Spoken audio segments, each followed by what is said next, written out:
Captain Bradley Ashford's voice cut across the cemetery like a blade. "Sir, this section is reserved for family and distinguished guests only. I'm going to have to ask you to move to the public viewing area." The old man in the worn gray suit didn't move immediately. His hands, gnarled and scarred, remained folded over a leather journal so old the cover had worn smooth. What the captain didn't know, what nobody at this funeral knew, was that those hands had once held the general's heart inside his chest cavity for 14 minutes, while mortar rounds tore the earth apart around them.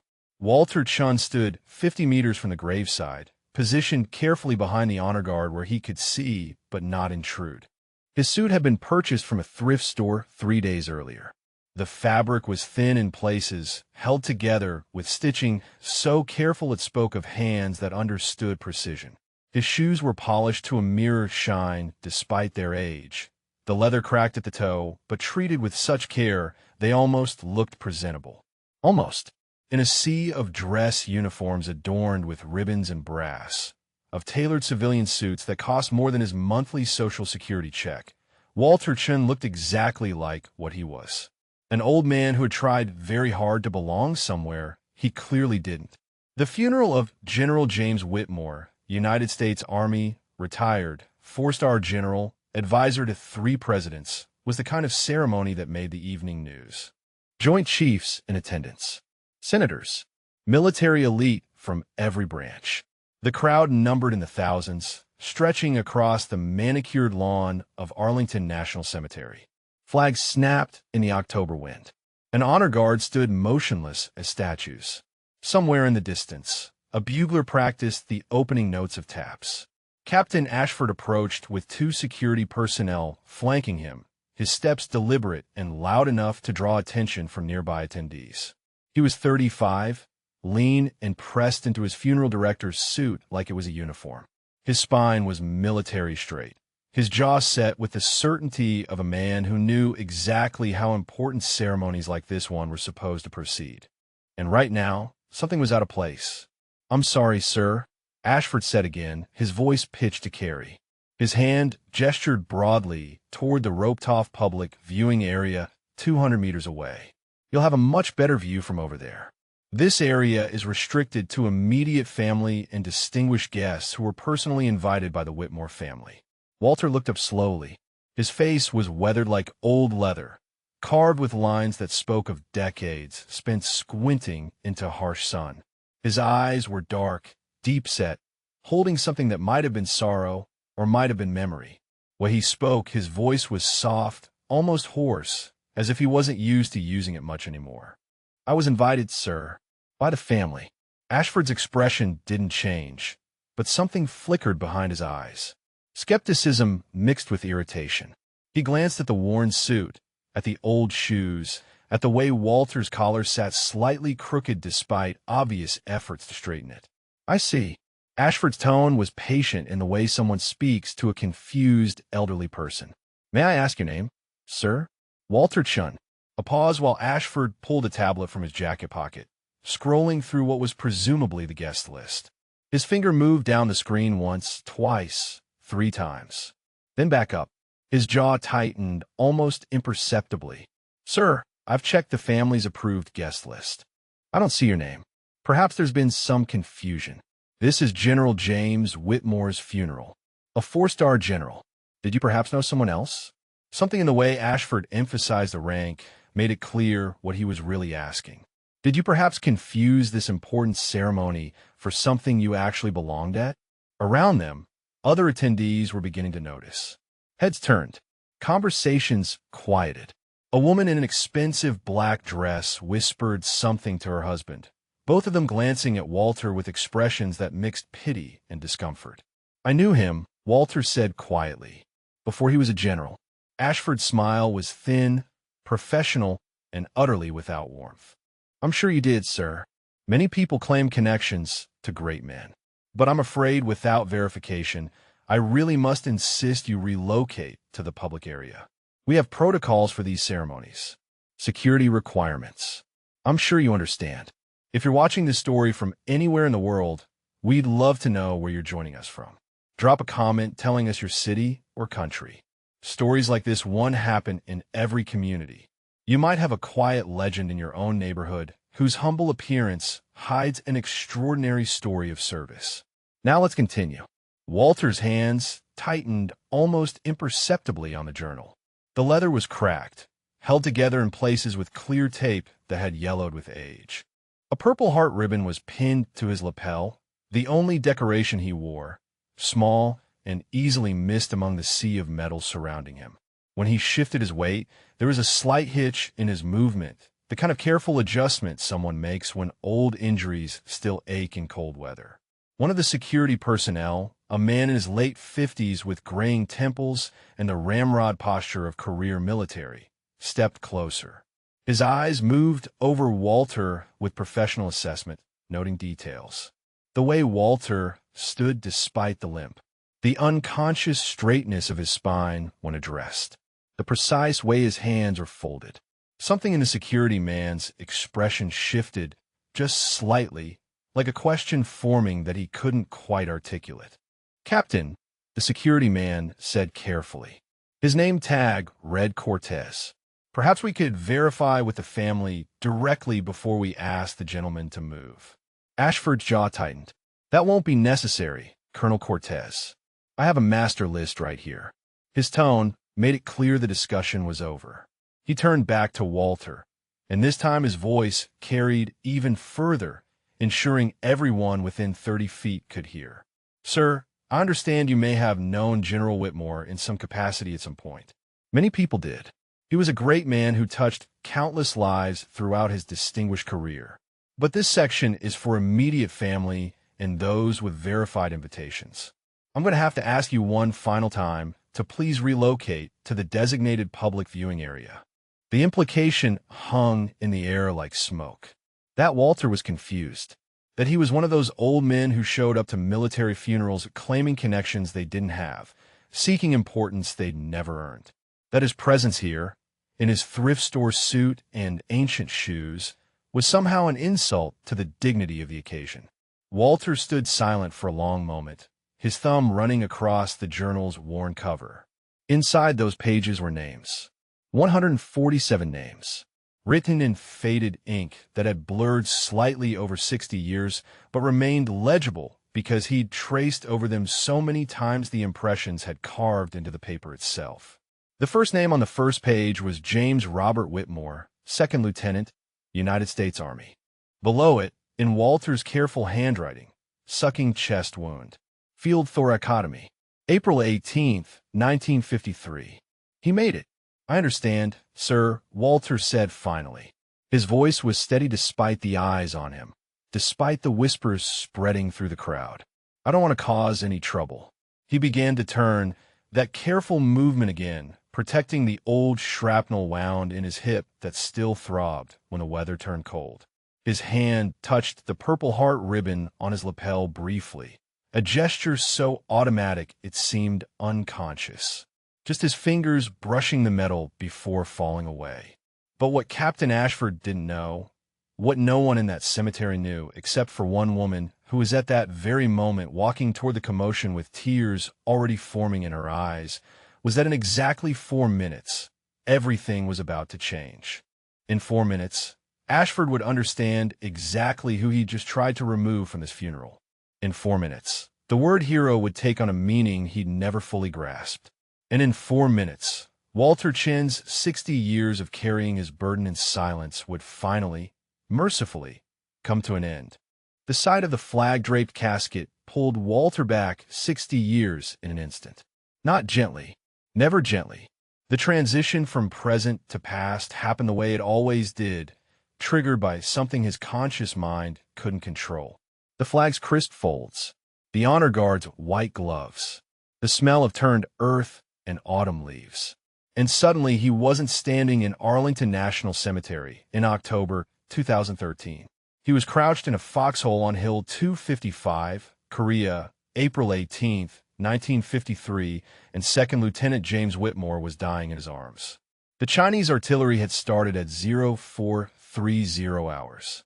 Walter remembered because he'd been checking his watch when the first shell screamed overhead, thinking he had another hour before his shift on the line ended. The barrage turned the hilltop into hell. Explosions tore chunks out of the frozen earth. Shrapnel sang through the air like demonic insects. Men screamed. Some stopped screaming.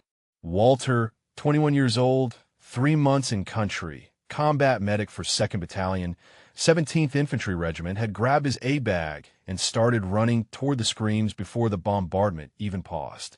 Lieutenant Whitmore's platoon had been dug in on the eastern slope, the most exposed position on the hill. When Walter reached them, sliding into their trench system on his belly with his bag clutched against his chest, he found chaos. 7 men down, 3 obviously dead, 4 wounded, 2 critically, and in the command bunker, propped against the dirt wall with his hand pressed against his chest and blood bubbling between his fingers, was the lieutenant. Walter had known immediately. The sound of Whitmore's breathing, that horrible sucking wheeze, told him everything. Penetrating chest wound. Pneumothorax. The lung was collapsing, filling with blood. Air was being pulled through the wound instead of the trachea. Without intervention, Whitmore would suffocate on his own blood within minutes. Maybe 10, maybe less. Standard procedure was clear. Seal the wound. Stabilize for transport. Get the casualty to a field hospital where surgeons with proper equipment could operate. But the Chinese had the hill surrounded. The nearest MASH unit was 12 miles away through enemy territory. Medevac choppers couldn't fly in this weather, not with the cloud ceiling at 200 feet and visibility near zero. And even if they could land, even if by some miracle they made it through the artillery fire, still raining down intermittently, Whitmore didn't have 12 miles worth of time. He didn't have 12 minutes. Lieutenant Walter had said, his hands already moving, already assessing. His voice had been steady then, trained to be calm in crisis. I need to see the wound. Whitmore's hand fell away. His uniform was soaked black with blood. When Walter cut the fabric away, he saw the entry wound just below the left clavicle. Small entrance, maybe from shrapnel, but the exit wound on Whitmore's back was the size of a fist. The lung was definitely punctured. Possibly the subclavian artery nicked. Blood pressure dropping fast. Skin going gray. Whitmore's eyes were starting to lose focus. The other men in the bunker were watching. Waiting. PFC Danny Martinez, the radio operator, had looked at Walter with eyes that said please. Corporal First Class Raymond Torres had been applying pressure to his own leg wound, but had stopped, transfixed. They all knew what Walter knew. Their lieutenant was dying. And there wasn't a damn thing anyone could do about it except watch. Except Walter Chun hadn't been anyone. Walter Chun had been the son of immigrant parents who'd opened a restaurant in San Francisco's Chinatown, who'd watched his mother cook for 16 hours a day, who'd learned precision with a knife by age 6, helping prep vegetables, who'd memorized his father's careful hands, suturing up his own cuts rather than lose work hours seeing a doctor, who'd scored top of his class in combat medical training, because when you grew up poor, when you understood that mistakes meant people went hungry, you learned to get things right the first time. I'm going to have to go in, Walter had said quietly. Here, now, or he dies. Martinez's eyes had gone wide. Sir, you can't. You don't have the equipment. You're not a surgeon. No, Walter had agreed. I'm not, but I'm what he's got. Lieutenant Whitmore's hand had found Walter's wrist. His grip was already weakening. The lieutenant was 24 years old. He had a wife back in Virginia, a baby daughter he'd never met, born 2 weeks after he deployed. Her picture was in his breast pocket, soaked red now, but Walter had seen it a dozen times before. Sarah Elizabeth Whitmore, 6 pounds, 3 ounces, dark hair like her father. Chun, Whitmore had whispered. His voice was fading. Tell them. Tell my girls I tried. You're going to tell them yourself, sir, Walter had said. And then he'd started opening his A-bag. This is going to hurt like hell. But you stay with me. You hear me, Lieutenant? You stay with me. What Walter had done next violated every protocol in the field manual. He'd used iodine from his kit to sterilize his hands, his scalpel, the wound area. He'd given Whitmore a morphine syringe, the standard dose, knowing it wouldn't be nearly enough, but couldn't risk more or the lieutenant would stop breathing entirely.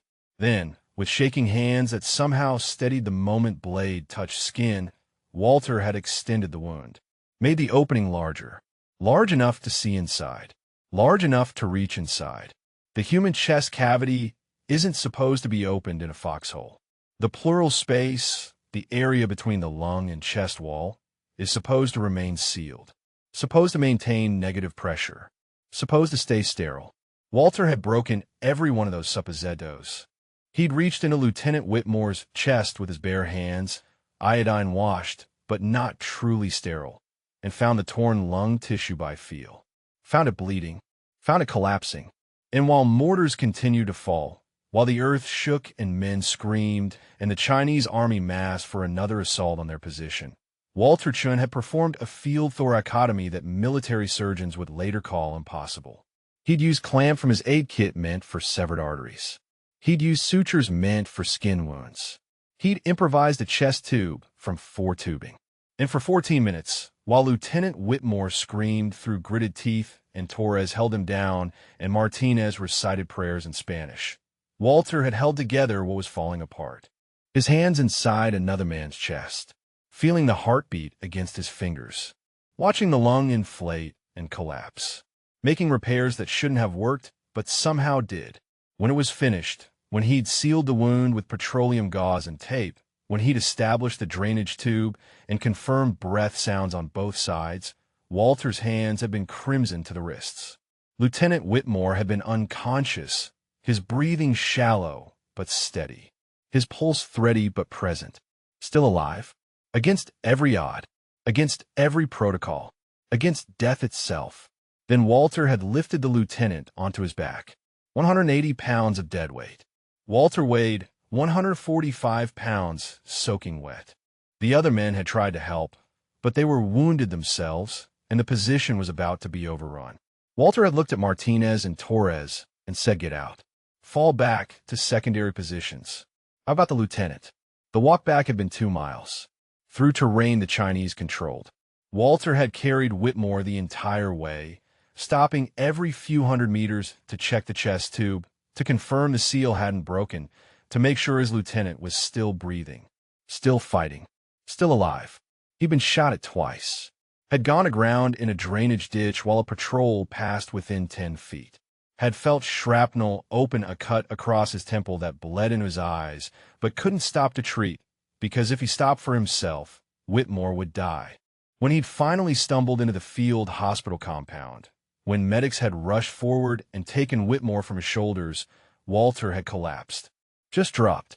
The surgeon who'd taken over had looked at Whitmore's chest, at the field dressing, at the improvised drainage system, had looked at Walter lying in the mud, barely conscious, had said, "Who the hell did this? This shouldn't be possible. This patient should be dead." But he wasn't dead. 3 days later, when Walter had finally been released from his own brief hospitalization for exhaustion and minor wounds, he'd visited Whitmore in recovery. The lieutenant had been sitting up, color returning, breathing on his own. When he saw Walter, he'd tried to salute, but his arm had been too weak. So instead he just said, "I owe you my life, Sergeant Chun. I won't forget. I promise you I won't forget." Walter had believed him, for a while. But wars end. Men go home. Lives diverge. Walter had rotated back to the States in 1954, been discharged, gone home to San Francisco. He tried to settle back in a normal life. Tried to forget the screaming. Tried to forget the ones he couldn't save. 23 men.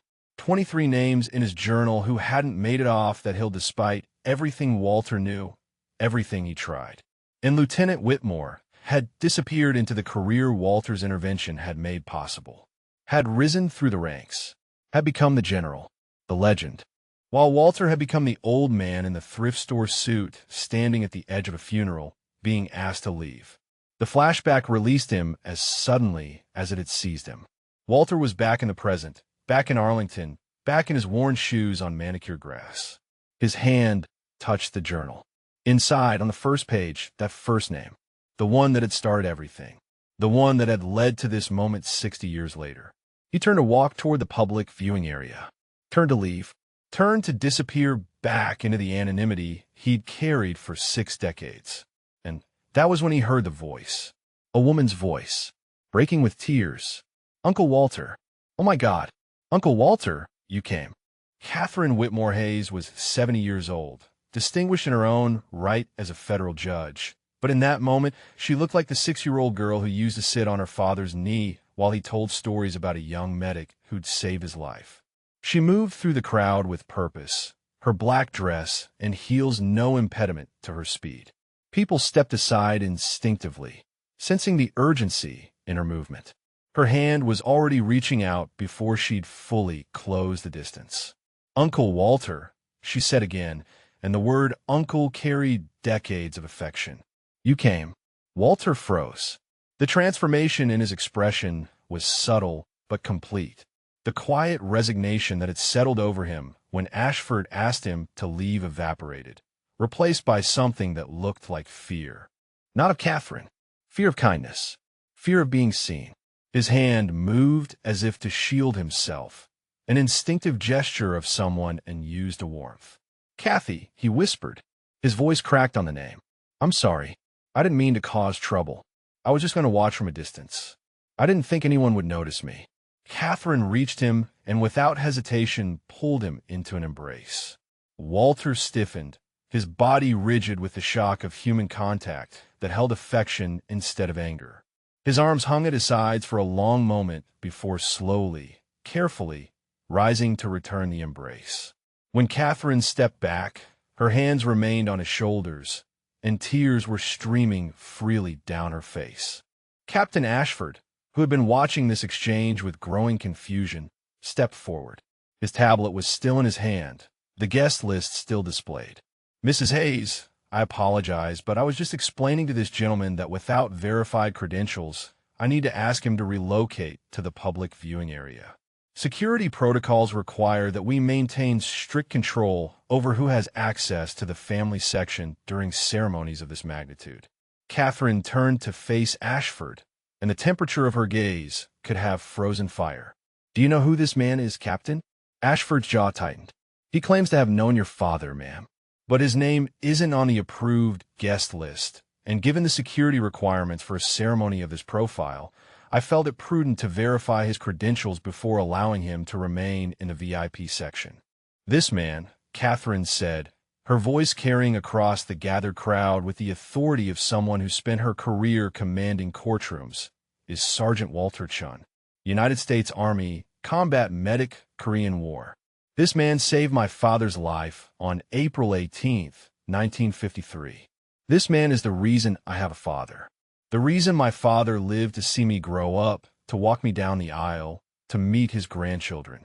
This man performed surgery in a foxhole under artillery fire, and then carried my father 2 miles through enemy territory to save his life." The crowd had gone quiet. Heads turned. Whispers spread like ripples across still water. Colonel Cortez, the security chief who had earlier suggested verifying with the family, took a step closer, his eyes locked on Walter with sudden intensity. Ashford's face had gone pale, but he recovered quickly. "Mrs. Hayes, with all due respect, I had no way of knowing. His name wasn't on the list provided by your family's coordinator, and standard procedure requires that I verify all guests in the VIP section. I was simply following protocol to ensure your father's funeral maintained the dignity and security appropriate for a ceremony honoring a 4-star general." "The dignity appropriate for my father," Catherine said, her voice dropping to something cold and precise, "would have been to recognize the man he spoke about until the day he died. The man whose name was in his last words. The man he called the bravest soldier he ever knew." Walter's hand touched Catherine's arm gently. "Kathy, please. The captain was just doing his job. I should have contacted you beforehand. I should have made sure my name was on the list. This is my fault, not his." Catherine's expression softened when she looked at Walter, but her eyes remained hard when they shifted back to Ashford. "Uncle Walter, you have never asked for anything. Not in 60 years. My father searched for you. Did you know that? For decades. He tried to find you after the war. Tried to get you recognized for what you did. And you disappeared. You went home, and you vanished, and he never stopped wondering what happened to the medic who saved his life. I just wanted to see," Walter said quietly. "I heard about the funeral on the news. I just wanted to pay my respects from a distance. I wasn't going to bother anyone." "Bother anyone?" Catherine's voice broke. Uncle Walter, you're sitting with family. You should be in the front row. You should be given the honors you were never given 60 years ago. She turned to Cortez. Colonel, please escort Mr. Chun to the front row. Place him with immediate family. And Captain Ashford, she added, her tone leaving no room for argument, you will ensure that Sergeant Chun receives every courtesy and honor due to a combat veteran who saved a general's life. Am I clear? Ashford's face had gone from pale to flushed. Yes, ma'am. Absolutely. Sir, he turned to Walter, his voice stiff with embarrassment. I apologize for any inconvenience. If you'll follow Colonel Cortez, he'll ensure you're properly situated. Walter looked overwhelmed, his weathered face uncertain. Kathy, I don't think that's necessary. I'm fine where I was. I don't need to be up front. I just want to be here. You're not fine where you were, Catherine said firmly. You're family. You've always been family.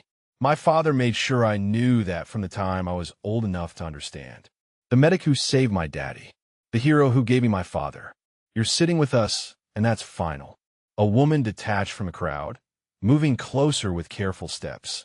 She was in her 70s, silver-haired and elegant in a black suit with a small collection of medals pinned to her lapel. Her eyes were fixed on Walter with an intensity that suggested recognition struggling to surface. Her name tag, visible as she approached, identified her as Master Sergeant Elena Vasquez, USMC, retired. Excuse me, Elena said softly.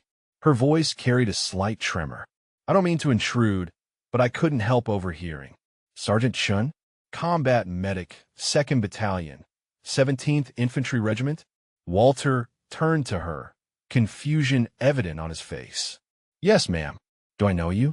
No, Elena said. But you knew my brother. Kevin Morrison. Corporal. August 1953. Shrapnel wounds to the abdomen and left leg. You treated him under fire, and he survived. He lived another 57 years because of you. He talked about a medic named Chun until the day he died. Said you worked miracles. Walter's hand tightened on his journal. The leather creaked under his grip. Kevin Morrison, he whispered. I remember. He made it out? He made it home. Elena said, tears forming in her eyes. He married. He had 4 children, 8 grandchildren. He became a teacher. He taught history for 33 years. And every Veterans Day, he told his students about a medic who saved his life. A medic named Chun who refused to leave wounded men behind, even when the position was being overrun. The crowd around them had grown. Other attendees were pressing closer now, drawn by the commotion, by Catherine's emotional declaration, by Elena's testimony. A retired general, 3 stars visible on his dress uniform collar, had moved to the front of the gathering, his eyes fixed on Walter with an expression that mixed shock and something approaching reverence. Colonel Cortez stepped closer to Walter. His professional demeanor shifted to something more personal. Sir, may I see your identification? Not for security purposes, he added quickly when Walter's face showed alarm. For verification. There are people here who need to know this is real. Walter reached into his jacket with trembling hands and produced a worn leather wallet. Inside was his driver's license, his Medicare card, and a laminated card so old the edges had turned yellow. Cortez took it gently, holding it up to read in the October sunlight. It was Walter's military ID from Korea. Sergeant Walter Chun. Service number US 55089-372. 2nd Battalion, 17th Infantry Regiment. Medical Corps. Cortez's voice when he spoke was thick with emotion. Sir, my father served in Korea. He was wounded at Heartbreak Ridge. He told me stories about medics who worked miracles, who saved men who should have died. He said they were the bravest soldiers in the war because they ran toward danger without weapons, with nothing but medical bags and the determination to save lives. Walter took the ID back carefully, returning it to his wallet. I was just doing my job, he said quietly. Any medic would have done the same. No, sir, Cortez said firmly. Not any medic. Not what you did. Not field surgery in a foxhole. Not carrying wounded men through enemy lines. What you did was extraordinary. Catherine's hand found Walter's arm again. Come on, Uncle Walter. Let's get you settled. The ceremony is about to begin, and you need to be where my father would have wanted you, right beside his family. As Catherine guided Walter toward the front rows, as the crowd parted to let them through, Captain Ashford stood frozen in place. His tablet hung forgotten in his hand. The guest list, with its verified names and security protocols, suddenly seemed absurdly inadequate. Around him, whispers spread through the gathered mourners like wildfire. The old man in the thrift store suit, the one he'd tried to remove. A hero, a genuine hero, and Ashford had nearly thrown him out. The retired three-star general watched Walter's slow progress toward the front row, his eyes narrowed in thought. Then he pulled out his phone and made a call, his voice too low to be overheard, but his expression intense. Whatever he was saying, whoever he was calling, it was clear that Walter Chin's quiet attendance at this funeral was about to become anything but quiet. The weight of memory pressed down on Walter as he walked toward the front row, Catherine's hand gentle but firm on his arm. Each step brought him closer to the flag-draped casket, closer to the physical reality of James Whitmore's death. And with it came another flood of remembrance. Not the surgery this time, not the heroic carry through enemy lines. This memory was quieter, more painful. It was the memory of what came after Korea and why Walter had spent 60 years making himself invisible. He'd come home in the spring of 1954, discharged at Oakland Army Base with his service record, his Purple Heart, and a duffel bag containing everything he owned. His parents had thrown a party at their restaurant in Chinatown, inviting every relative, every regular customer, everyone who'd known Walter before he left. They'd been so proud. Their son, the war hero, the medic who saved lives. Walter had smiled and accepted their embraces and said all the right things while feeling absolutely nothing inside. The nightmares had started within a week. Not every night at first, just occasionally. Dreams where he was back on Hill 255, hands inside Lieutenant Whitmore's chest, except in the dreams his hands came out empty.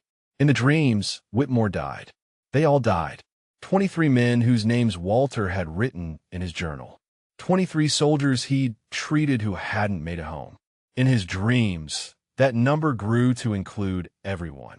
Martinez, Torres, Whitmore, every single man he'd touched, every wound he'd treated, every desperate field surgery performed under impossible conditions. In his dreams, none of them survived. Walter had tried to outrun the dreams. He'd taken a job at a hospital, thinking that working with his hands again, using his medical training in peacetime, might help. It hadn't. Every patient who coded, every person who died despite everything the doctors tried, sent Walter spiraling. He'd started drinking. Not heavily at first, just enough to quiet the screaming in his head, just enough to sleep without seeing faces. His father had noticed. I tried to talk to him. Had said the war is over, son. You're home now. You're safe. But Walter hadn't felt safe. He felt like a fraud. Everyone called him a hero, but heroes didn't lose 23 men. Heroes didn't wake up at 0430 hours every morning in a cold sweat, because that was when the artillery had started on Hill 255. Heroes didn't flinch at car backfires or freeze when helicopters flew overhead. The breaking point had come on a Tuesday in August 1955. Walter had been working the emergency room when they brought in a young man, maybe 22, victim of a factory accident. Chest trauma, punctured lunge, the same injury Lieutenant Whitmore had sustained. The doctors had worked fast, professional, efficient. They'd had proper equipment, a sterile operating theater, trained surgical staff. Everything Walter hadn't had in that foxhole. And the patient had died anyway. Just stopped breathing on the table despite everything modern medicine could offer. Walter had walked out of the hospital that day and never gone back. He'd gone to a bar instead, had drunk until the bartender cut him off, had stumbled home at dawn to find his mother waiting up, her face carved with worry. She'd asked him what was wrong, what had happened, and Walter had looked at her with eyes that felt empty and said, "I can't save them, Mama. I can't save any of them. The ones I saved in Korea, they were luck. Just luck. And my luck ran out with the 23 who died." His mother had held him while he cried. The first time he'd cried since coming home. The first time he'd let himself feel the weight of those 23 names. She'd whispered that it wasn't his fault, that he'd done everything he could, that the men he'd saved were alive because of him. But Walter couldn't hear it. All he could hear were the screams. All he could see were the faces of the ones who hadn't made it. The drinking had gotten worse. Walter had burned through jobs, burned through his savings, burned through his parents' patience and his own self-respect. By 1958, he was living in a boarding house in the Tenderloin, working odd jobs when he could stay sober long enough, drinking away the memories when he couldn't. His parents had tried to help, but Walter had pushed them away, had told them he was fine, that he just needed time, that he'd get himself together. All lies. He wasn't fine. He didn't need time, and he was falling apart. His father had died in 1962. Heart attack.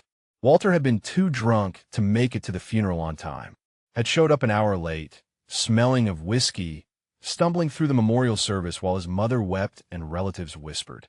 That image, his mother's face when she saw him, had burned itself into Walter's brain with the same permanence as the faces of the men who died in Korea.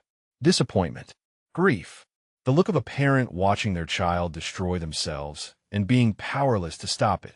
Walter had gotten sober after that, not through any program or intervention. Just woke up one morning in a gutter, literally behind a restaurant in Chinatown, and decided he couldn't keep doing this. Couldn't keep dishonoring the men who died by wasting the life they'd never gotten to live. He'd gone to the VA, got into a job training program, learned a trade, became a mechanic, found a small apartment, started putting his life back together one painful day at a time. But he'd never stopped carrying the guilt, never stopped believing that his survival was somehow theft from the 23 who hadn't made it. He lived quietly, worked steadily, kept his head down, never married, never had children, never let himself get close enough to anyone that losing them would recreate the agony of Korea. He'd visited his mother every Sunday until she passed in 1989, but even with her, he'd kept a distance, kept the darkness locked away where it couldn't hurt anyone else. Lieutenant Whitmore had tried to find him. Walter knew that now, hearing it from Catherine. But Walter had made himself unfindable, had changed addresses frequently in those early years, had never registered with veterans organizations, had never attended reunions or ceremonies, had avoided anything that might bring him back into contact with the war, with the memories, with the faces of the dead who visited his dreams. The journal had been his only concession to remembrance. He'd started it in Korea, documenting every soldier he treated. Name, rank, injury, treatment, outcome. After the war, he'd kept it, had traced over the fading ink periodically to keep the names legible, had added details he remembered, had written small notes beside certain entries. Kevin Morrison made a home, became a teacher, has family. James Whitmore became a general, saved so he could save others.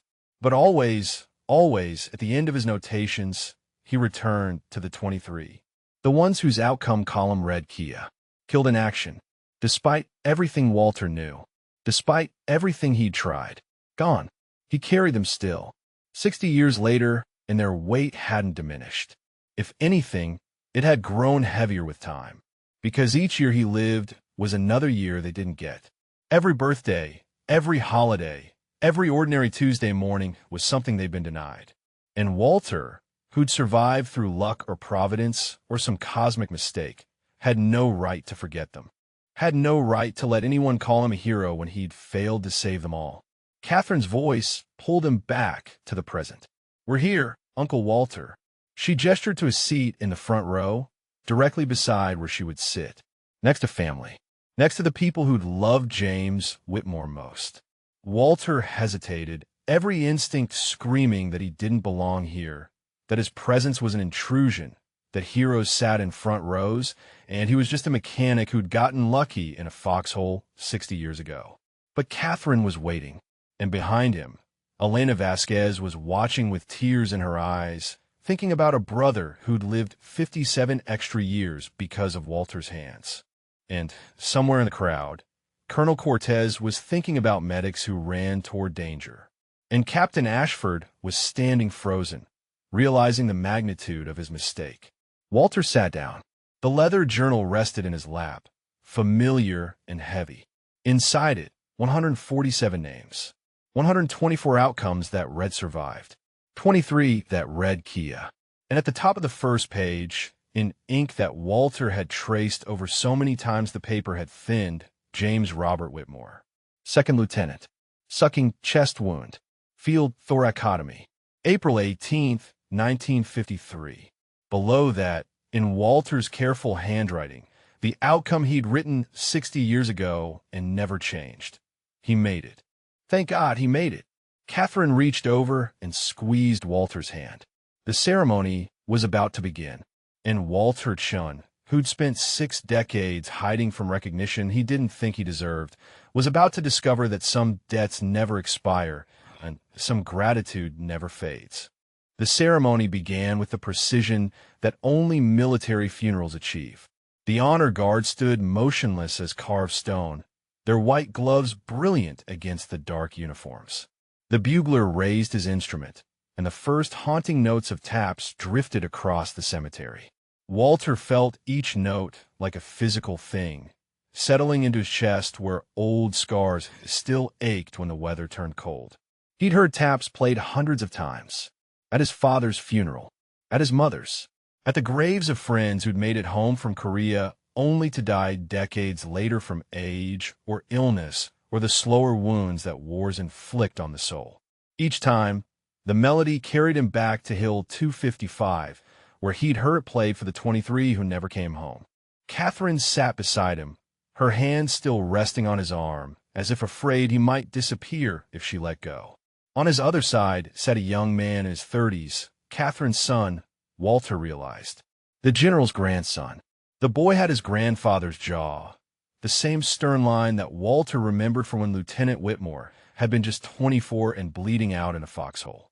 The resemblance was startling, a reminder that the life Walter had saved hadn't just been one life. It had been generations.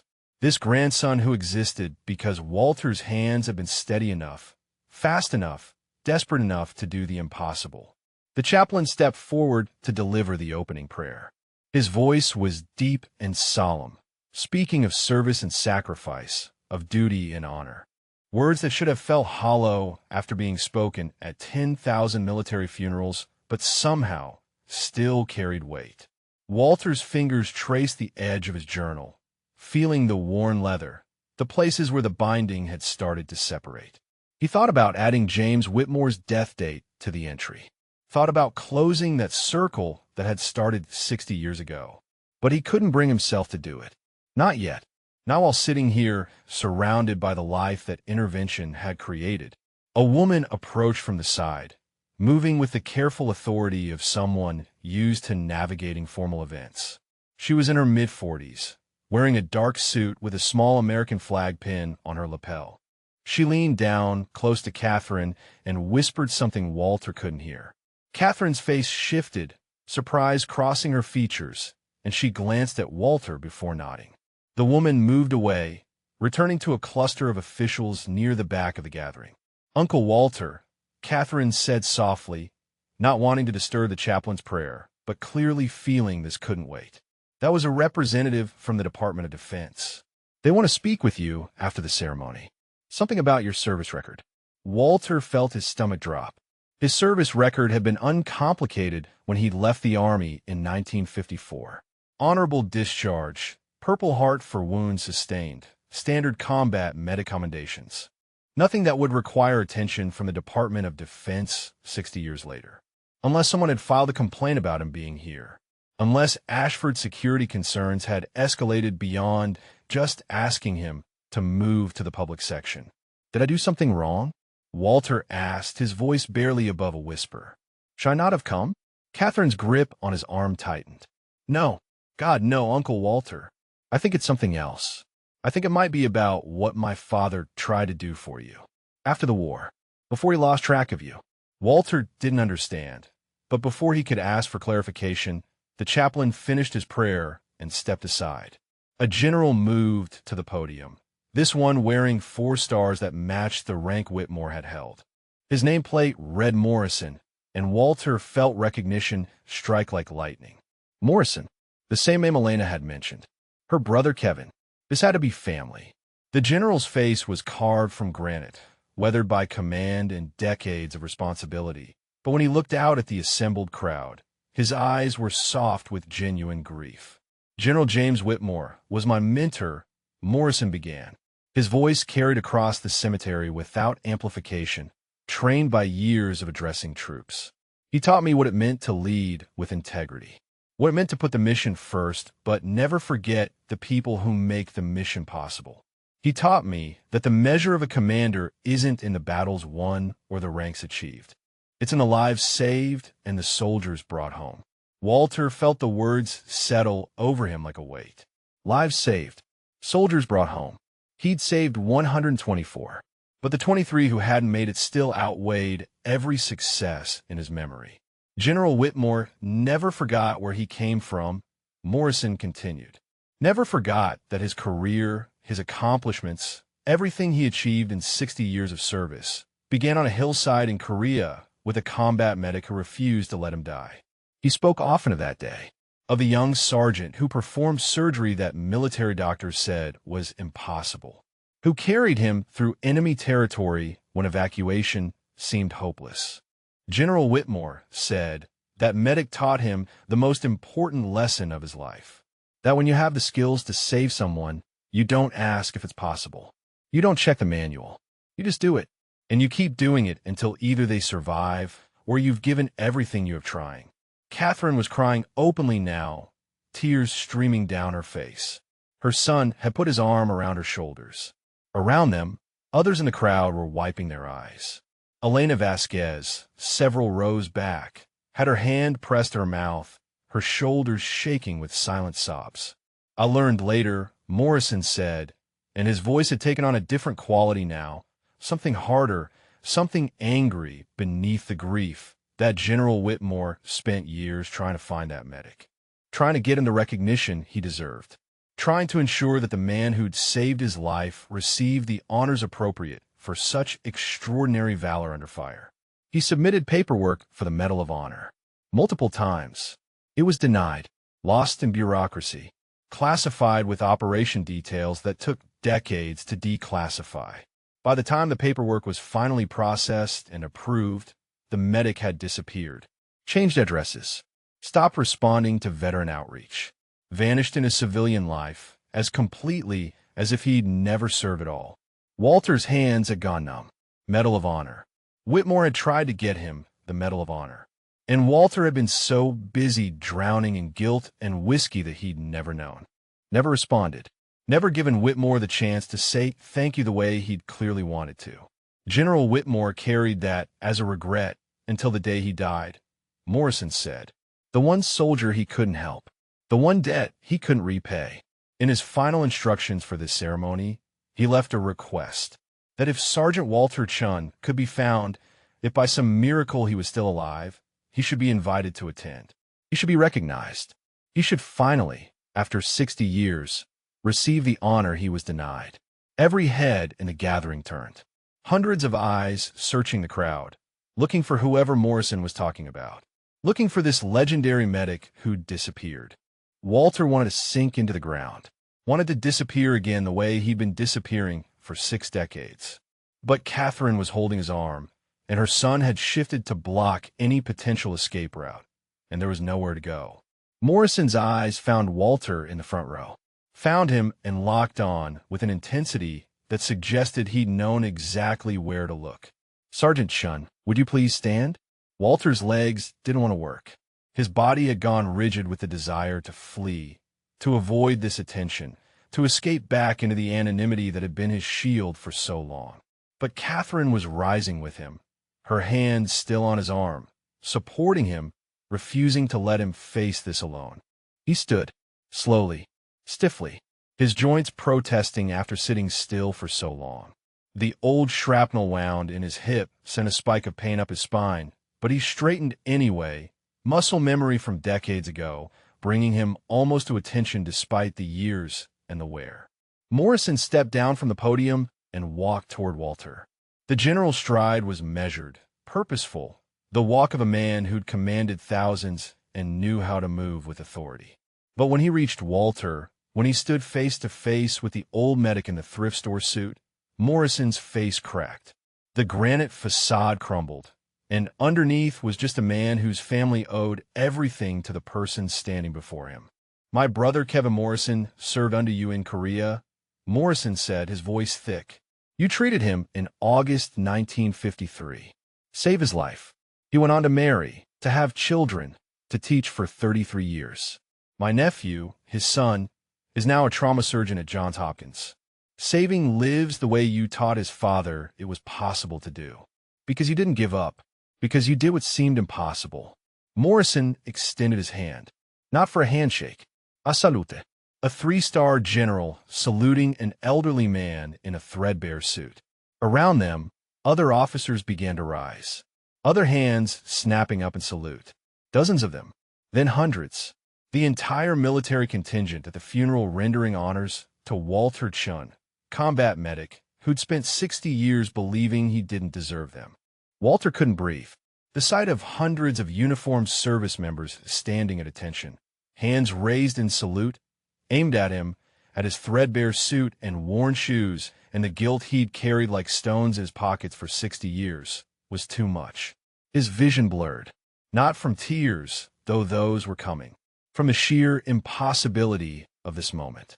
He'd spent his entire adult life making himself small, invisible, unworthy of attention. And now the entire military establishment at a 4-star general's funeral was rendering honors as if he mattered.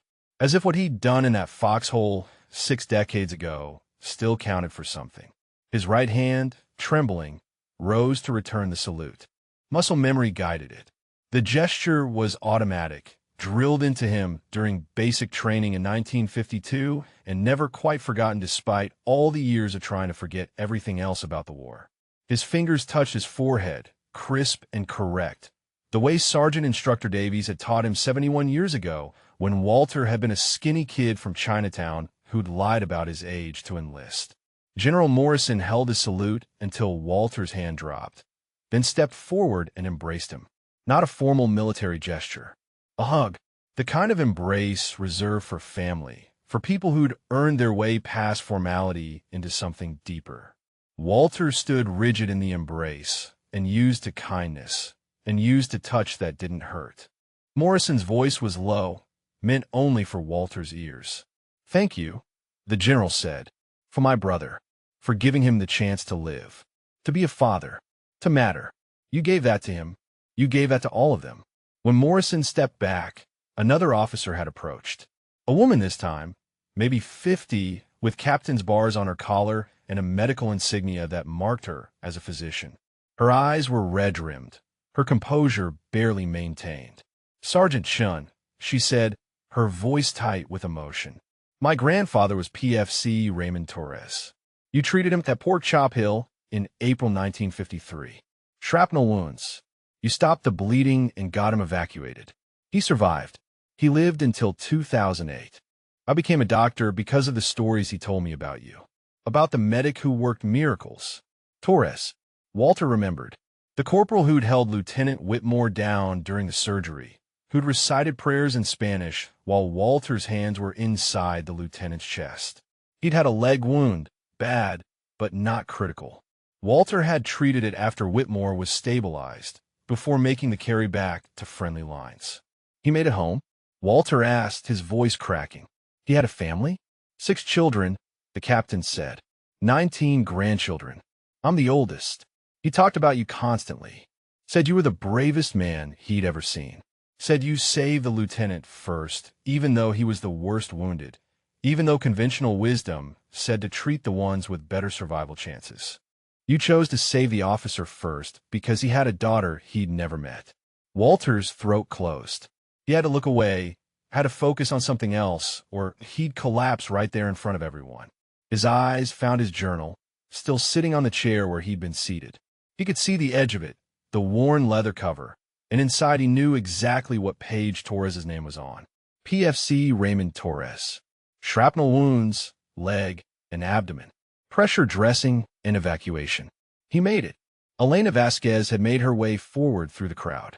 She stood beside the captain now, and when she spoke, her voice carried across the cemetery with the force of someone who'd spent a career giving orders. "My brother told me something before he died," Elena said. "He told me that on that hill, when the Chinese were overrunning positions, when men were dying faster than medics could reach them, Sergeant Shun was hit 3 times. 3 times. And he kept working, kept treating wounded, kept refusing to evacuate until every man who could be saved had been saved." Walter felt the old wounds ache in response to her words. The scars on his left arm where the burp gun rounds had torn through muscle. The shrapnel burns on his shoulder.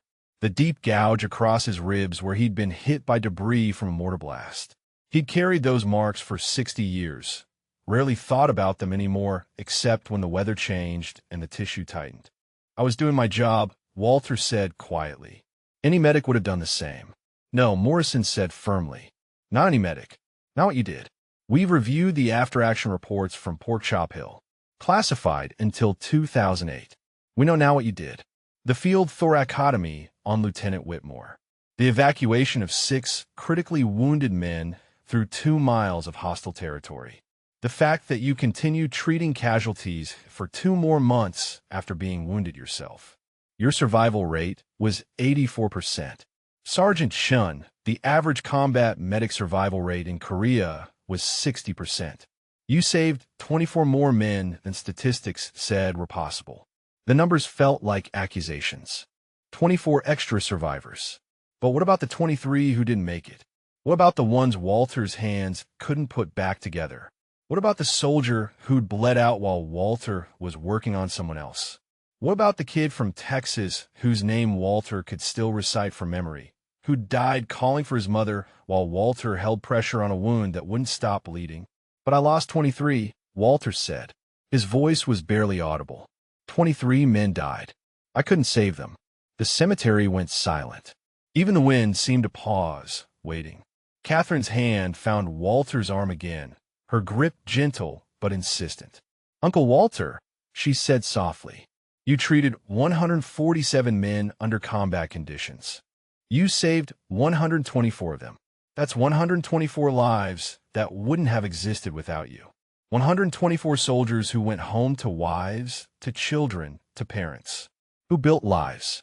Who mattered. The 23 you lost, the ones who didn't make it, that wasn't failure. That was war." Morrison nodded. "Sergeant Shun, I've commanded men in combat. Iraq, Afghanistan. I know what it's like to make impossible choices under fire. To lose soldiers despite doing everything right. The 23 you lost, you didn't lose them because you failed. You lost them because war is hell, and sometimes hell wins. But you saved 124 from that hell. Do you understand what that means?" Walter shook his head. He didn't understand. Couldn't understand. The guilt was too old, too deep, carved into his bones like the scars on his skin. Elena stepped forward. She reached into her jacket and pulled out a photograph, old and creased from decades of handling. She held it up so Walter could see. It showed a young man in uniform, smiling at the camera, standing with his arm around a woman and 2 small children. "This is Kevin," Elena said. "My brother. Taken in 1960. 7 years after you saved his life. Those are his children. They're grown now. They have children of their own. My brother lived because of you. Lived to see his grandchildren. Lived to teach history to thousands of students. Lived to matter. And he never, not once in 57 years, forgot the medic who gave him that chance." More people were approaching now. A man in his 60s, walking with a cane. An elderly woman supporting herself on a walker. A young Marine in dress blues who couldn't have been more than 25. They formed a line, waiting, each one holding photographs, documents, letters. Colonel Cortez, the security chief who'd witnessed Ashford's initial confrontation with Walter, approached carrying a folder. His expression was grim with purpose. "Sergeant Shun," Cortez said, "I made some calls after Mrs. Hayes identified you. Reached out to the National Archives, to the Department of Defense, to anyone who might have records from Korea. What we found, you need to know about." He opened the folder and pulled out a document. It was yellowed with age, typewritten on official letterhead. Medal of Honor recommendation. Submitted by First Lieutenant Later General James Robert Whitmore. Date of submission, August 1953. Status, pending classification review. It was approved, Cortez said, in 1987, 34 years after submission. By the time it cleared classification, you've been out of contact for decades. The Army tried to find you, sent letters to your last known address, contacted veterans organizations, but you disappeared. The medal has been waiting for you for 26 years. Walter's knees buckled. Catherine caught him, supported him, kept him upright when everything inside him wanted to collapse. Medal of Honor. Approved. Waiting. For him. For something he'd done 60 years ago that he'd spent 6 decades believing made him a fraud. The woman from the Department of Defense approached, the same one who'd spoken to Catherine earlier. She carried a briefcase, official and imposing.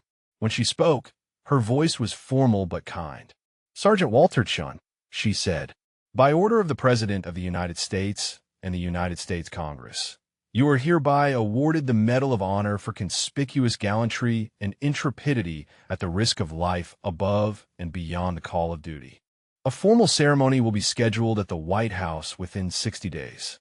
But today, on behalf of a grateful nation, I want to say thank you for your service, for your sacrifice, for the 124 lives you saved. The cemetery erupted, not in cheers. That would have been inappropriate at a funeral, but in something deeper, a collective exhalation, a recognition.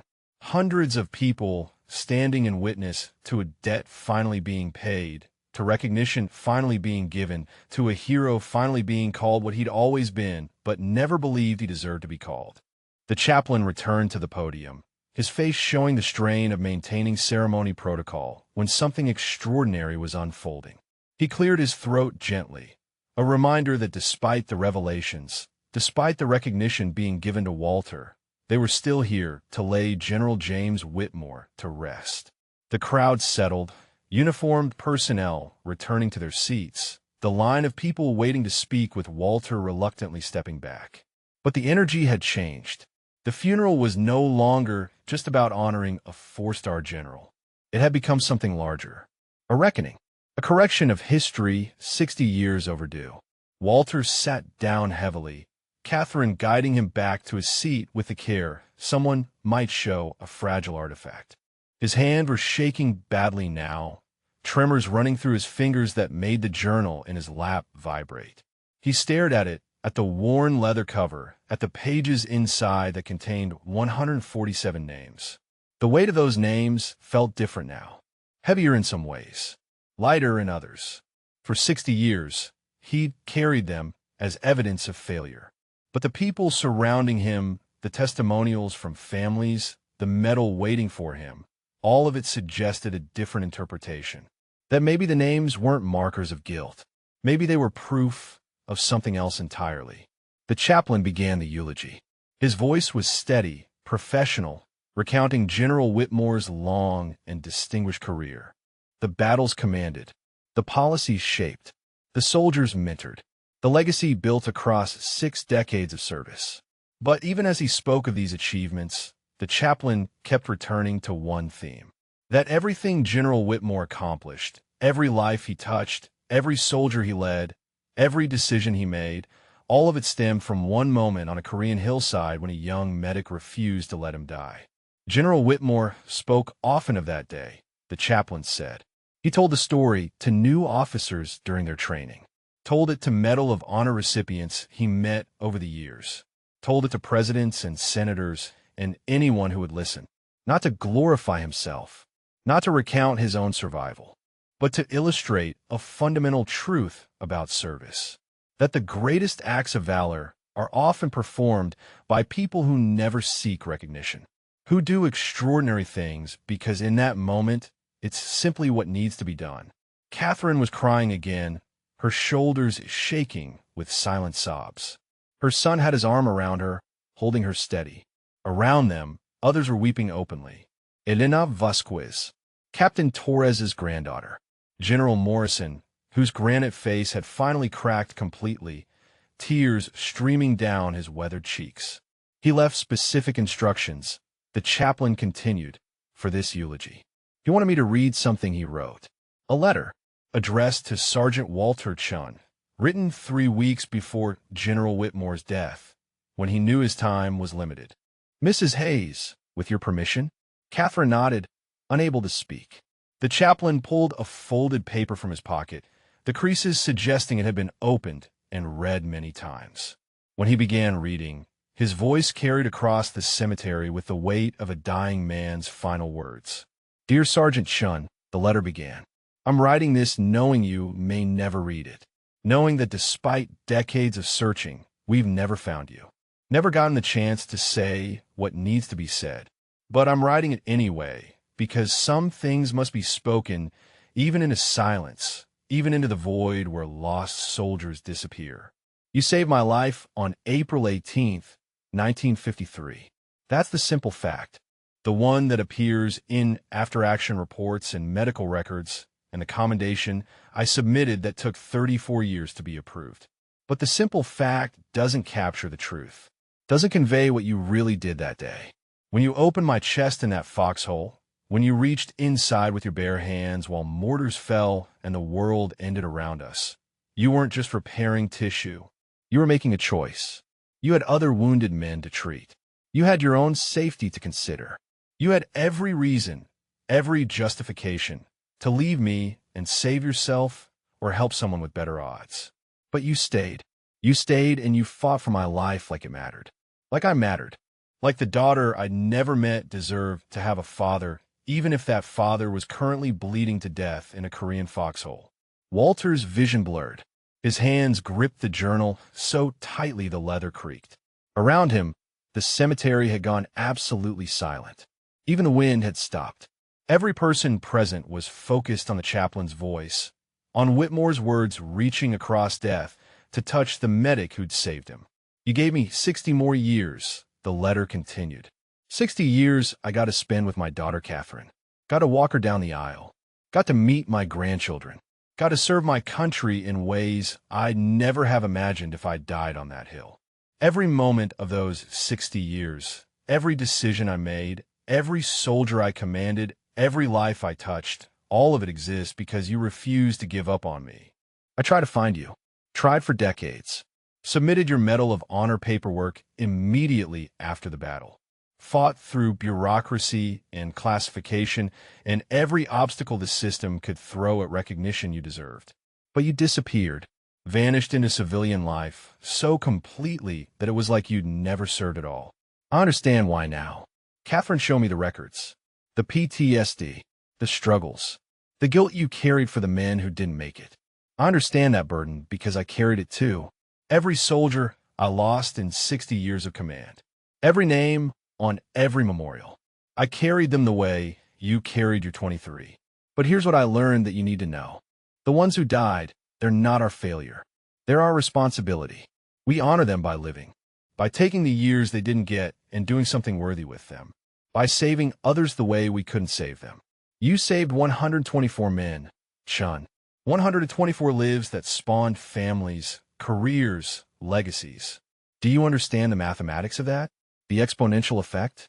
Those 124 men had children, grandchildren, great-grandchildren. They taught students, saved patients, built communities, and all of it, every single descendant life, every person influenced, all of it traces back to your hands in a foxhole refusing to accept that impossible meant impossible. The chaplain's voice was breaking now, struggling to maintain composure while reading words that carried such weight. Around the cemetery, grown men and women, soldiers who'd seen combat and death and horror, were weeping without shame. I'm dying as I write this. Whitmore's letter continued. Cancer. Ironic that I survived a sucking chest wound in Korea only to have my lungs betray me 60 years later. But I'm not afraid, because I got 60 years I shouldn't have had. 60 years of purpose and love and service. All because a 20-year-old medic from San Francisco had hands steady enough and heart brave enough to do the impossible. If by some miracle you're found, if by some chance you read this, if somehow these words reach you before I'm gone, know this. You are a hero, not because of the medal they're finally giving you, not because generals salute you or presidents shake your hand, but because in the worst moment of my life, when death had me in its grip, you looked death in the eye and said, not today. Not him. And you won. The 23 you lost, Chun. They weren't your failure. They were war's cruelty. But the 124 you saved, they're your legacy. They're proof that one person, one medic, one soldier who refuses to quit can change everything, can literally alter the course of history through sheer, stubborn determination to save lives. Thank you doesn't begin to cover it. No words do. But thank you anyway. For my life. For my daughter's father. For my grandchildren's grandfather. For 60 years of purpose that I would never have had without you. When you read this, when you finally hear these words I've been trying to say for 60 years, know that I died grateful. Died honored to have been saved by you. Died hoping that somehow, somewhere, you found peace with the burden you carried. The letter was signed simply, James Whitmore, General, United States Army, retired. Formerly Second Lieutenant. Formerly the man bleeding out in your arms. Formerly and forever grateful. The chaplain folded the letter carefully, his hands shaking. He looked directly at Walter, and when he spoke, his voice carried authority that demanded attention. Sergeant Chun, General Whitmore wanted you to have this. He kept it with his personal effects, hoping someday it would reach you. Today it has. Catherine rose and took the letter from the chaplain. She walked to Walter, her face streaming with tears, and placed it in his trembling hands. Walter looked down at the paper, at his friend's handwriting, at words that had been written for him weeks ago by a man who'd spent 60 years trying to say thank you. He couldn't speak, couldn't breathe, couldn't process the enormity of what he was holding. A letter from beyond death. Absolution from a man who'd never blamed him. Gratitude that had endured 6 decades of separation. The ceremony continued around him, but Walter heard none of it. He sat holding the letter and the journal, these two artifacts that together told the complete story.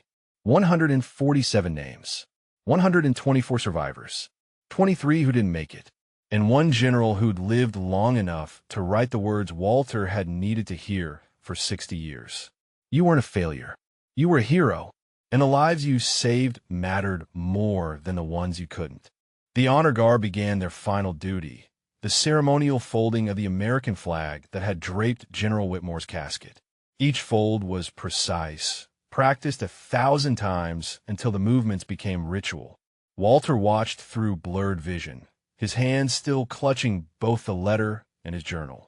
The flag became a triangle, stars visible against the blue field, transformed from covering into something that could be held, carried, kept as a final piece of the man who'd served beneath it. The officer in charge of the honor guard, a captain with the bearing of career military, took the folded flag and turned. Walter expected him to present it to Catherine, the general's daughter, the next of kin. That was protocol. That was how military funerals worked. But the captain walked past Catherine, walked past the general's son-in-law and grandson, walked directly to Walter. Sergeant Walter Chun, the captain said, his voice formal and steady. On behalf of the President of the United States Army, and a grateful nation, please accept this flag as a symbol of our appreciation for your loved one's honorable and faithful service. The words were wrong. The protocol was wrong. This flag was meant for family, not for the old medic sitting in borrowed space at a funeral he'd almost been removed from. But the captain was holding it out, and behind him Catherine was nodding through her tears, and General Morrison had risen to his feet in respect, and the entire cemetery seemed to be holding its breath waiting for Walter to accept what was being offered. Walter's hands moved of their own accord. He set the journal and letter carefully on his seat and reached out to receive the flag. The weight of it settled into his arms, heavier than fabric and thread should be. Heavier because it carried 60 years of absence. 60 years of a friendship that had never died despite the distance. 60 years of a general who'd never stopped being grateful to the medic who'd saved him.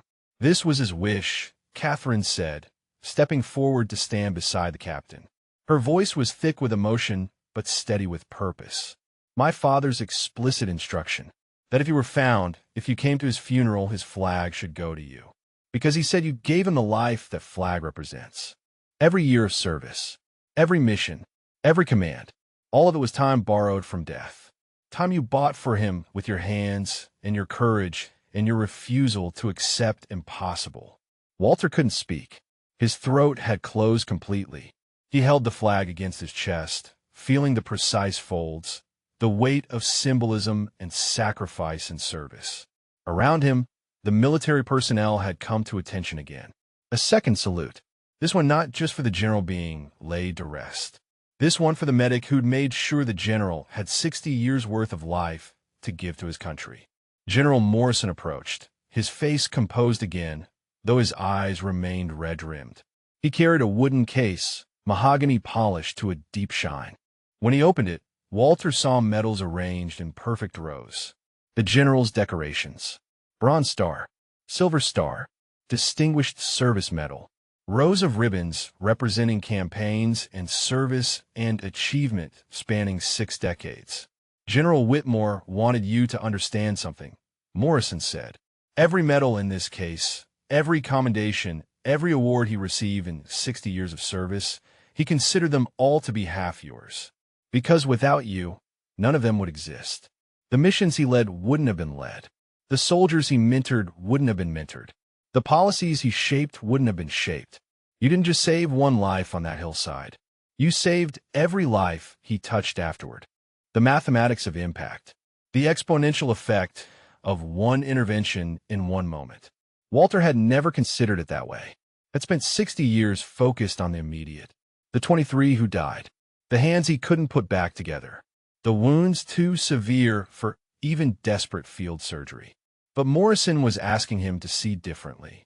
To understand that the 124 who lived hadn't just gone home. They'd gone on. Had created ripple effects of their own. Lives and choices and influences spreading outward like waves from a stone dropped in still water. Elena Vasquez had moved to the front again, and this time she wasn't alone. She was surrounded by people, dozens of them, ranging from elderly veterans to young children. She gestured to them, her voice strong despite the tears on her face. These are Kevin's descendants, Elena said. My brother's children, grandchildren, and great-grandchildren. 42 people who exist because you saved him. And this is just one of the 124. Imagine the others. Imagine all the families, all the students taught by the teachers you saved, all the patients treated by the doctors, all the communities built by the engineers, and the businesses started by the entrepreneurs, and the art created by the artists. 124 men went home because of you. And they didn't just survive. They lived. Walter looked at the crowd Elena had indicated. 42 people from one soldier. One name in his journal. One entry that read PFC Kevin Morrison. Shrapnel wounds. Pressure dressing. He made it. 42 human beings who wouldn't exist if Walter's hands had been less steady or his determination less absolute. The young children at the front of the group were watching him with wide eyes, not understanding the significance, but sensing the solemnity. They existed because 60 years ago, a medic they'd never met had refused to quit. The woman from the Department of Defense approached again, and this time she had others with her. Officials carrying folders and briefcases. The machinery of government recognition finally catching up to what should have been acknowledged decades earlier. Sergeant Chun, she said, we need to discuss the formal ceremony. The Medal of Honor presentation requires specific protocol. The White House has already been contacted. The President wishes to personally award you the medal in a ceremony 60 days from today. There will be media coverage. Your story will be told. The nation will finally know what you did. Media coverage. His story told. The nation knowing. Walter felt panic rising. He'd spent 60 years invisible. 60 years ensuring nobody looked too closely at the broken mechanic from Chinatown who drank too much and couldn't hold down jobs and disappointed everyone who'd ever believed in him. The idea of being thrust into public view, of having cameras and reporters and attention focused on him, was terrifying. I don't know if I can do that, Walter said, his voice barely audible. I'm not who you think I am. I'm not a hero. I'm just an old man who got lucky in a foxhole 60 years ago. Morrison's hand landed on Walter's shoulder, firm and steady. No, Sergeant, you're not just an old man. You're a combat medic who saved 124 lives. You're a soldier who performed surgery that military doctors said was impossible. You're a veteran who carried the burden of service for 60 years without asking for recognition or reward. And you're a hero whether you believe it or not. Catherine took Walter's hand, the one not holding the flag. Uncle Walter, she said gently, you don't have to be perfect to be a hero. My father wasn't perfect. He had his demons, his regrets, his failures. But that didn't diminish what he accomplished. What he meant, your struggles after the war, the PTSD, the drinking, the years you lost to guilt and pain, that doesn't erase what you did. It just makes you human, makes you real, makes your heroism more meaningful because it came from someone who knew suffering and chose to prevent it for others anyway. The crowd had pressed closer, forming a semicircle around Walter. Military and civilian, young and old, the lives he'd saved and the families those lives had created. All of them bearing witness to a moment 6 decades in the making. All of them here because a 20-year-old medic had seen a dying lieutenant and decided impossible wasn't an acceptable answer. Walter looked down at the flag in his arms, at the stars and stripes that represented everything he'd fought for and everything he'd lost. He thought about Lieutenant Whitmore dying in a foxhole, about the letter's words, about 60 years of borrowed time that had been spent in service. He thought about his journal, about 147 names, about how he'd been counting them wrong all this time. Not as 124 successes and 23 failures, but as 147 human beings he'd fought for with everything he had. 124 who went home, 23 who didn't, all of them mattering, all of them counting. He thought about Elena's brother Kevin becoming a teacher, about Torres having 6 children and 19 grandchildren, about 42 people standing in this cemetery who existed because of one pressure dressing applied under fire, about the exponential mathematics of saving lives, about how one intervention in one moment could echo across decades and generations. And he thought about the letter, about Whitmore's final words, about being told by the man he'd saved that the 23 who died weren't his failure, that the 124 who lived were his legacy, about the permission to stop carrying guilt and start accepting recognition.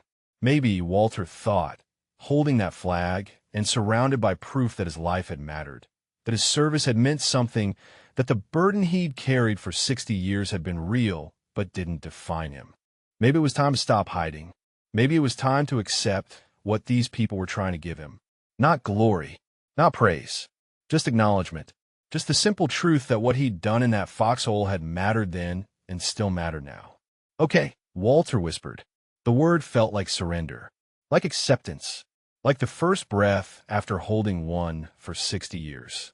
Okay, I'll do the ceremony. I'll accept the medal, not because I think I deserve it, but because maybe General Whitmore was right. Maybe the best way to honor the ones who didn't make it is to let the ones who did tell their stories. The rifle salute shattered the reverent quiet with 3 precise volleys. 7 riflemen firing in perfect synchronization. 21 shots total. The traditional military honors for a general being laid to rest. Walter flinched at each volley, muscle memory from Korea making him duck slightly despite knowing these shots were ceremonial. Harmless, but his body remembered when rifle fire meant incoming. When the crack of weapons meant someone was dying and he needed to move, needed to reach them, needed to try. Catherine felt him tense, and her hand tightened on his arm. A silent reassurance. You're safe. You're home. This is honor, not combat. Walter forced himself to breathe, to stay present, to not let the sound drag him back to Hill 255 where rifle fire had meant the Chinese were advancing and men were screaming for medics, and the world was ending in fire and blood. The ceremony concluded with taps played by a lone bugler, the mournful notes drifting across Arlington's manicured grounds. Walter had heard this melody at hundreds of funerals, had stood at attention while it played for soldiers he'd known, soldiers he'd saved, Soldiers who'd made a home from Korea only to die decades later from age or illness or the invisible wounds that never quite healed.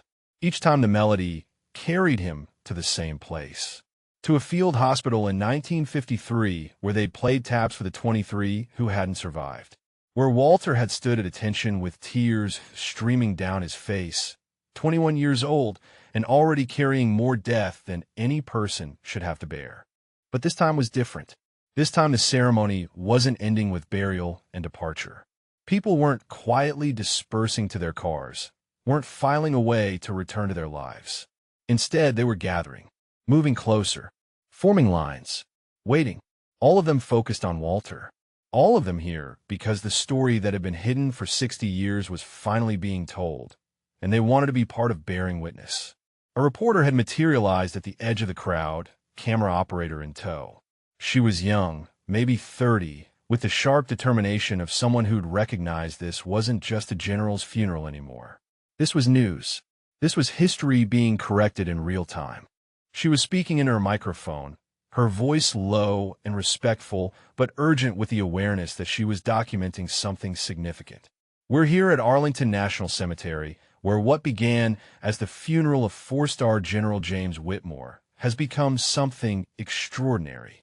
We've just learned that a 78-year-old combat medic, Sergeant Walter Chun, who saved General Whitmore's life in Korea 60 years ago, has been found after decades of searching. The Medal of Honor that was approved for Sergeant Chun in 1987 will finally be presented. We're witnessing a hero finally receiving the recognition that was denied for far too long. Walter wanted to shrink from the camera, from the attention, from the way the reporter was framing this as some kind of triumphant story when it felt more like being stripped naked in public. But Morrison was still standing beside him, a general's presence providing shield and support. And Catherine hadn't let go of his arm. And Elena was there with her brother's descendants. And the line of people waiting to speak with him kept growing. An elderly man approached, walking slowly with the aid of a cane. He was perhaps 80, his back bent with age, but his eyes were sharp and clear.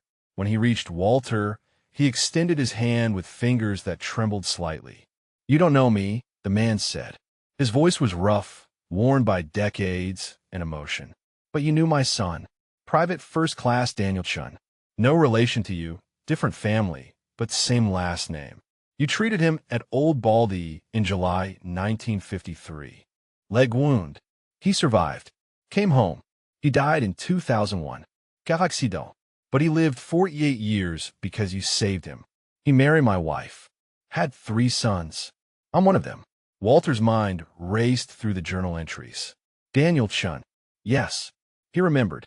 Private from California, took shrapnel to the femoral area, arterial bleed that Walter had clamped and sutured in a trench while under sniper fire.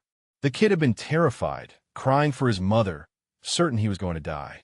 Walter had talked to him the whole time, kept him conscious, kept him fighting. The boy had survived the evacuation. He had a good life, the man continued. Became a carpenter.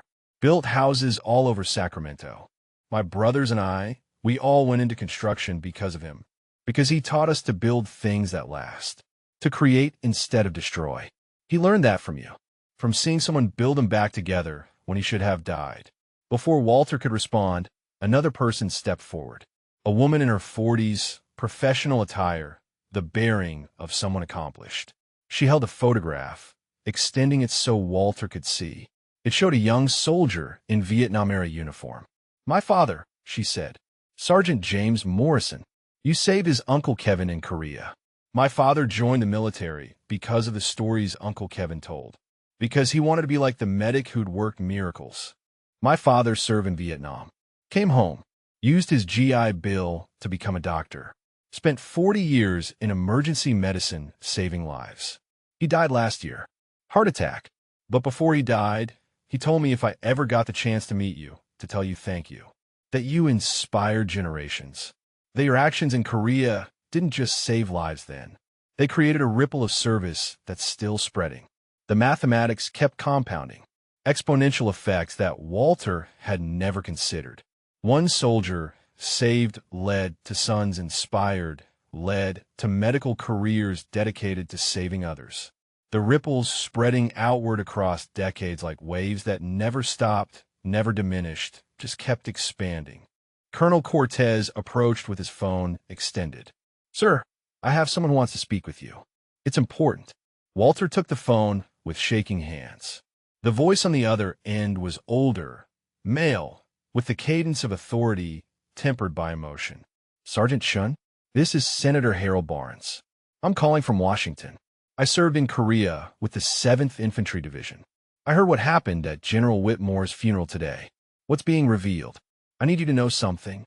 In 1954, I submitted a letter to the Army recommending you for the Distinguished Service Cross. I was a private then, young, didn't understand how the system worked. The letter was ignored, but I never forgot.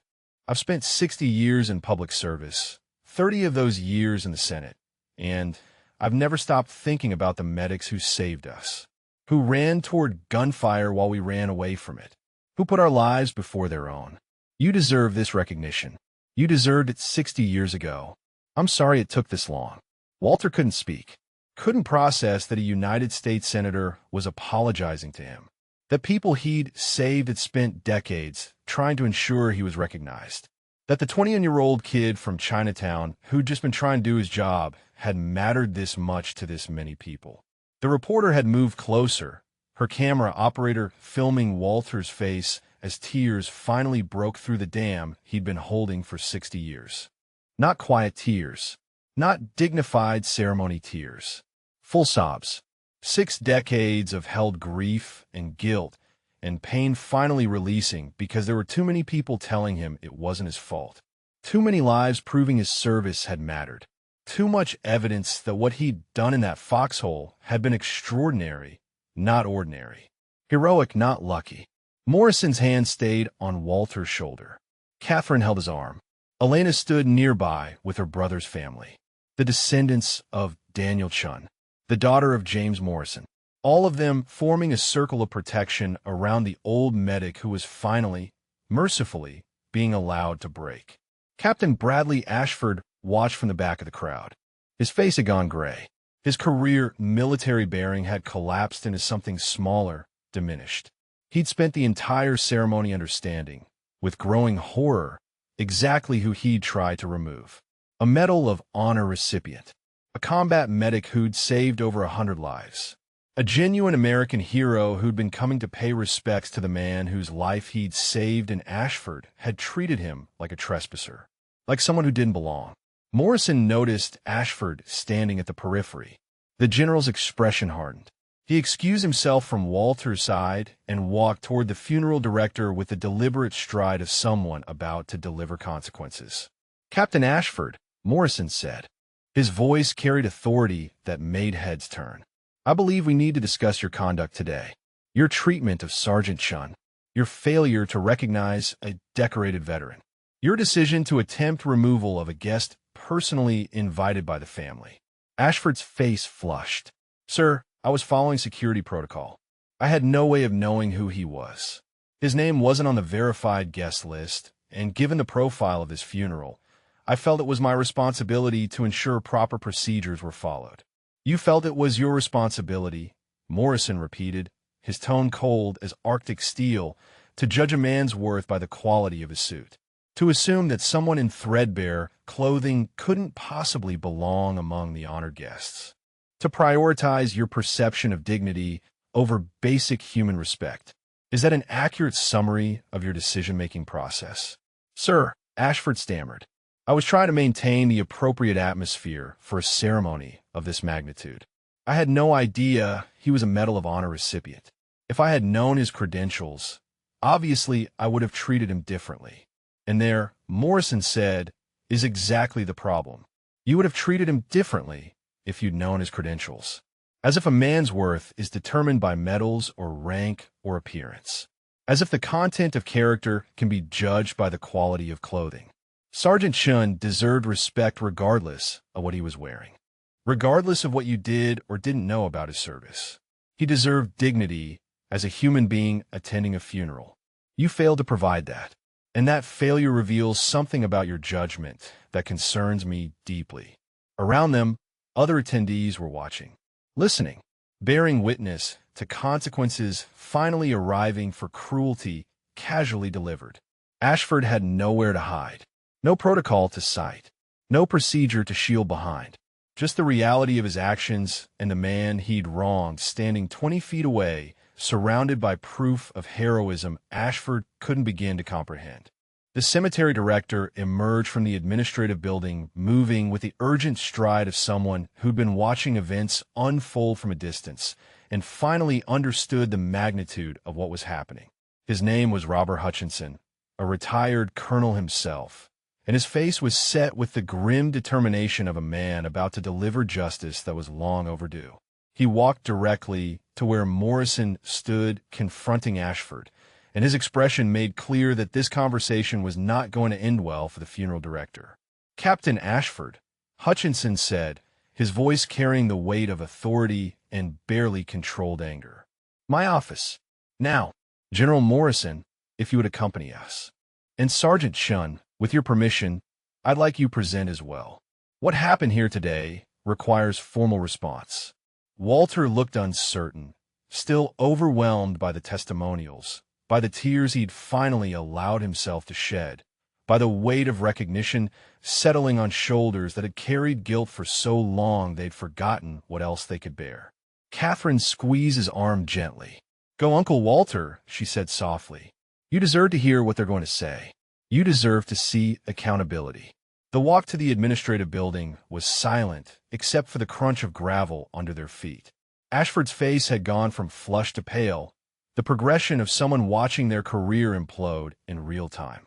Inside the office, Hutchinson gestured everyone to seats, but Morrison remained standing, his general's bearing making the room feel smaller, making Ashford seem diminished just by proximity. "Captain Ashford," Hutchinson began, settling behind his desk with folders already prepared. "This wasn't the first complaint I've received about your conduct. Apparently you've made this conversation inevitable for quite some time.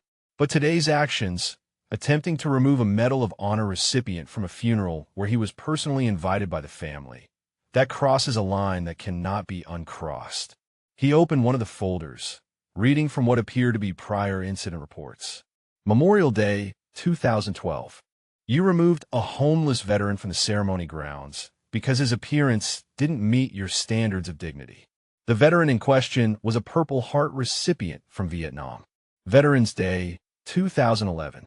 You denied entry to a disabled veteran in a wheelchair because you claimed the chair would obstruct sight lines for other attendees.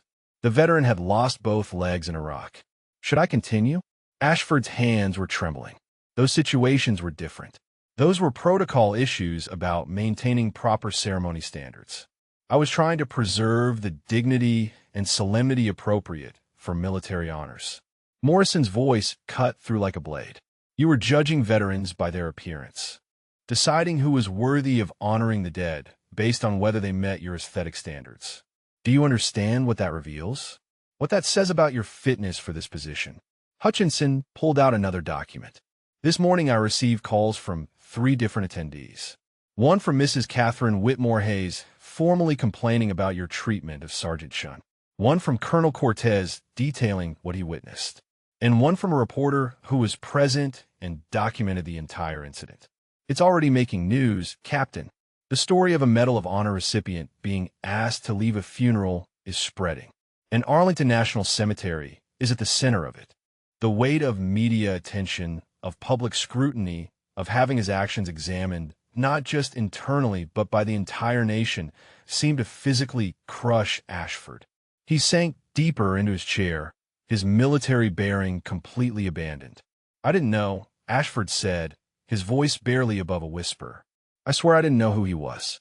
If I had seen his credentials, if I had understood his connection to General Whitmore, I never would have asked him to move. And that," Hutchinson said, leaning forward with intensity, "is precisely the problem General Morrison identified. You would have treated him differently if you'd known. As if basic human dignity is contingent on credentials. As if respect is something earned through rank rather than something owed to every person walking through these gates." Walter had been silent through the exchange, listening to his treatment being dissected, to the pattern of Ashford's behavior being exposed. But now he spoke, his voice quiet but steady in a way it hadn't been before.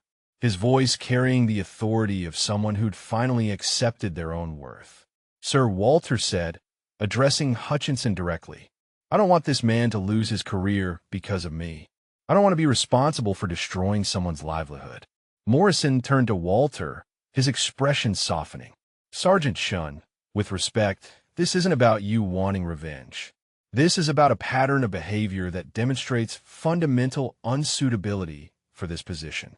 Captain Ashford has repeatedly judged veterans by their appearance, has repeatedly denied dignity to people who've served this nation. That pattern doesn't change just because today his misjudgment involves someone whose credentials are impossible to ignore. Catherine had followed them into the office, standing just inside the door. She stepped forward now, her judge's bearing giving her words additional weight. Uncle Walter, she said gently, your kindness, your instinct to protect even someone who wronged you, that's one of the things that makes you extraordinary. But General Morrison is right. This isn't about punishment. This is about ensuring that other veterans who don't have Medal of Honor status, veterans who are homeless or disabled or just look like they don't belong, those veterans don't get treated the way you were treated. Don't get judged by someone who thinks dignity is determined by the quality of a suit. Hutchinson nodded. Mrs. Hayes is correct. Captain Ashford, your employment at Arlington National Cemetery is terminated effective immediately.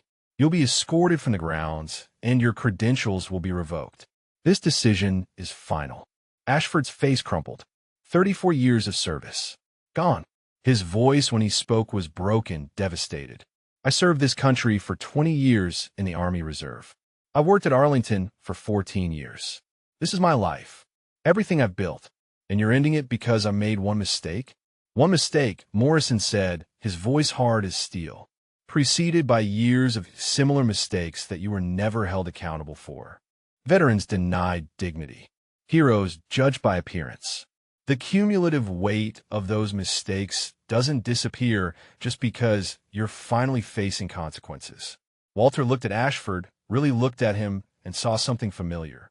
Saw a man whose identity was wrapped entirely in position and authority, who'd built his sense of worth on external validation rather than internal character, who was now facing the collapse of everything he'd used to define himself. Walter knew that collapse, had lived through his own version of it when he'd lost everything to PTSD and guilt and whiskey, had spent years as nothing, as less than nothing, before slowly rebuilding from broken pieces. He could have chosen cruelty, could have watched Ashford's destruction with satisfaction after being humiliated in front of hundreds of witnesses. But cruelty had never been Walter's nature. Even when treating enemy soldiers in Korea, even when working on Chinese troops who'd been trying to kill him minutes earlier, Walter had seen human beings who needed help, had provided that help despite everything. Mr. Hutchinson, Walter said carefully, I understand the need for accountability. I understand that Captain Ashford's pattern of behavior is problematic. But is there any possibility of suspension rather than termination? Any chance for him to learn from this rather than just being destroyed by it? The room went silent. Ashford looked at Walter with an expression that mixed shock, shame, and something that might have been the beginning of understanding. That this man, this hero he'd tried to remove, was showing him more grace than he'd shown to anyone in years. Hutchinson studied Walter for a long moment. Then he looked at Morrison, at Catherine, gauging their reactions. Morrison's face was unreadable, but he gave a slight nod. Permission granted. Your call. Hutchinson leaned back in his chair, considering. Captain Ashford, based solely on Sergeant Chen's request for mercy, I'm willing to modify my decision. Suspension without pay for 6 months. During that time, you will complete mandatory training on veterans issues, PTSD awareness, and dignity-based service protocols. You will volunteer at a VA facility working directly with homeless and disabled veterans. You will write a formal letter of apology to Sergeant Shun and to every veteran you've previously wronged, if they can be located. At the end of 6 months, your case will be reviewed. If you've demonstrated genuine growth and understanding, you may be reinstated in a non-public facing role. If not, the termination becomes permanent. Do you accept these terms? Ashford looked at Walter, tears forming in his eyes. Why? Why would you do this for me? After what I did to you? Walter's voice was soft but firm. Because I know what it's like to be destroyed by your own mistakes.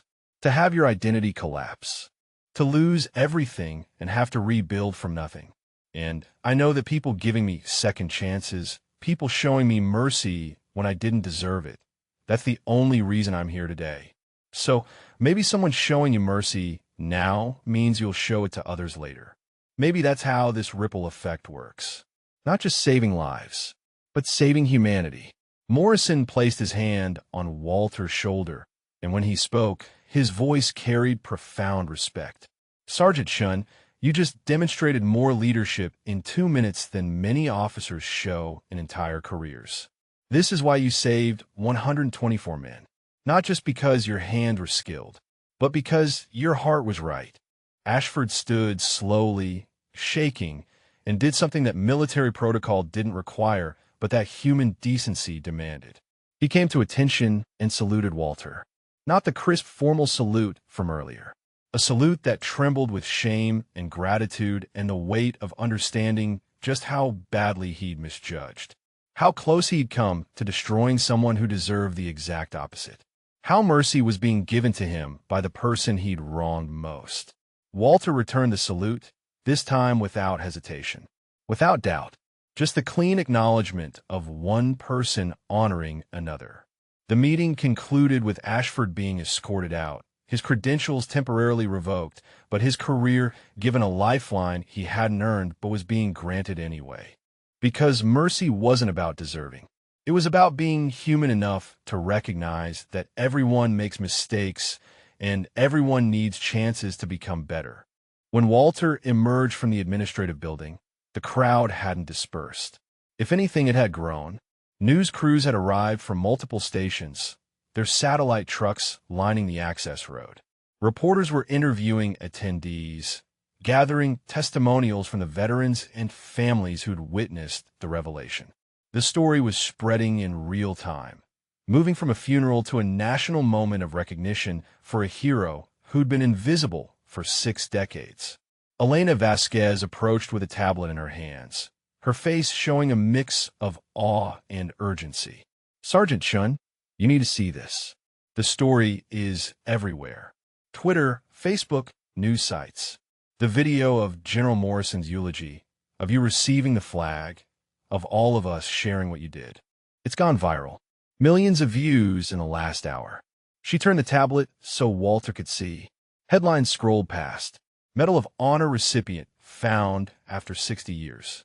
Combat medic who saved General finally recognized. The hero they tried to remove from the funeral. Each article accompanied by photos. Walter standing at attention receiving salutes. Walter holding General Whitmore's flag. Walter's face weathered and tear-stained as decades of held emotion finally broke free. Walter felt his chest tighten. This was exactly what he'd feared. The exposure, the attention, his face and story broadcast to millions. But Elena was smiling through her tears, scrolling to show him something else. The comments. Thousands of them. Tens of thousands. My grandfather was a combat medic in Vietnam. He never talked about it. Never asked for recognition. Thank you for honoring men like him. I'm a nurse. This story reminds me why I do this work. Why saving lives matters, even when nobody's watching. I serve in Iraq. Had a medic save my life. Never learned his name. Never got to say thank you. This story is for him. The comments kept flowing. Veterans sharing their own stories. Families of medics who'd served and died without recognition. People moved by the idea that heroes could be invisible for decades, that extraordinary service could be hidden beneath threadbare suits and weathered faces, that judging people by appearance meant missing the legends standing right in front of you. Catherine appeared at Walter's side, her son supporting her arm. She composed herself after the emotional weight of the ceremony, but her eyes were still red-rimmed, her voice still thick with feeling. Uncle Walter, there's someone else who wants to speak with you. She gestured toward a car that had just pulled up. A woman emerged, perhaps 65, elegant in a black dress, moving with the careful dignity of someone carrying profound emotion. She approached Walter directly, her hands extended. "Sergeant Chun," the woman said. "I'm Sarah Elizabeth Whitmore Chun, General Whitmore's daughter. Catherine's sister. I flew in from Tokyo, where I've been living for the past 20 years. I got here as fast as I could when I heard you'd been found." Walter's mind reeled. Sarah Elizabeth, the baby in the photograph Lieutenant Whitmore had carried in his breast pocket. The daughter he'd never met. The reason Walter had fought so hard to keep the lieutenant alive. She'd been born 2 weeks before Whitmore deployed. I'd been just 6 weeks old when her father was dying in that foxhole. And now she was standing in front of Walter, 60 years later, a lifetime lived because of 14 minutes of desperate field surgery. "My father talked about you every year on my birthday," Sarah said, her voice breaking. "He told me that I gotta have a father, because of you. That every birthday party, every graduation, every wedding, every moment we shared, all of it was borrowed time. Time he gave us. He never stopped looking for you. Never stopped trying to thank you. And now here you are, and he's gone, and I'll never get to see him introduce us the way he always dreamed." She pulled something from her purse. A photograph, aged and worn from being carried. It showed Lieutenant Whitmore in a hospital bed, recovering, holding an infant. His first meeting with his daughter, 6 months after she was born, 6 months after he'd nearly died on Hill 255. This was taken in December 1953, Sarah said. When he finally came home, he was still weak from the injuries, still healing from what you'd done to save him. But he held me, and he told my mother about the medic who'd reached into his chest, who'd carried him through enemy fire, who'd given him this moment. My mother cried. She thought she was going to raise me alone, that I'd grow up without a father. But you made sure that didn't happen. Walter took the photograph with trembling hands. He'd spent 60 years wondering about this baby, whether the lieutenant had made it home to meet her, whether his desperate surgery in that foxhole had mattered in the long run. And here was proof.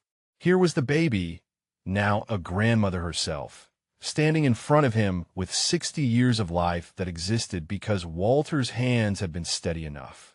"I have 3 children," Sarah continued, 7 grandchildren, all of them alive because you saved my father, all of them bearing his legacy because you refused to let him die. My oldest granddaughter is in medical school right now, studying to become a trauma surgeon, because she grew up hearing stories about the medic who performed the impossible. She wants to be that person for someone else. The exponential mathematics kept compounding. One surgery led to 1 daughter, led to 3 children, led to 7 grandchildren, led to 1 future surgeon who would save more lives. The ripples spreading across 3 generations and still going, still creating impact, still proving that 1 moment, 1 intervention, 1 refusal to accept impossible could echo across time in ways Walter had never imagined. Morrison rejoined them, and this time he wasn't alone. He'd brought officials, military brass, people who moved with the weight of authority and purpose. A colonel approached carrying a case, official and formal. "Sergeant Chun," the colonel said, "we've been authorized by the Department of Defense to present you with the Purple Heart medals you never received. Our records show you were wounded 3 separate times in Korea. You were awarded 1 Purple Heart. You deserved 3. We're correcting that error today." He opened the case to reveal 2 additional medals, their ribbons crisp and new, their surfaces gleaming. Walter stared at them, remembering the wounds. The burp gun rounds in his arm, the shrapnel to his shoulder, the blast that had torn his side. He'd never reported the 2nd and 3rd injuries, had treated them himself, and kept working because there were others worse off, others who needed him more than he needed medical attention for wounds that wouldn't kill him. Additionally, the colonel continued, "Your Silver Star for the actions on April 18th, 1953. The one that was submitted and approved, but never presented because you'd already been discharged and couldn't be located. And your Distinguished Service Cross for the entire 13 months of combat service, during which you maintained an 84% survival rate under impossible conditions." More medals.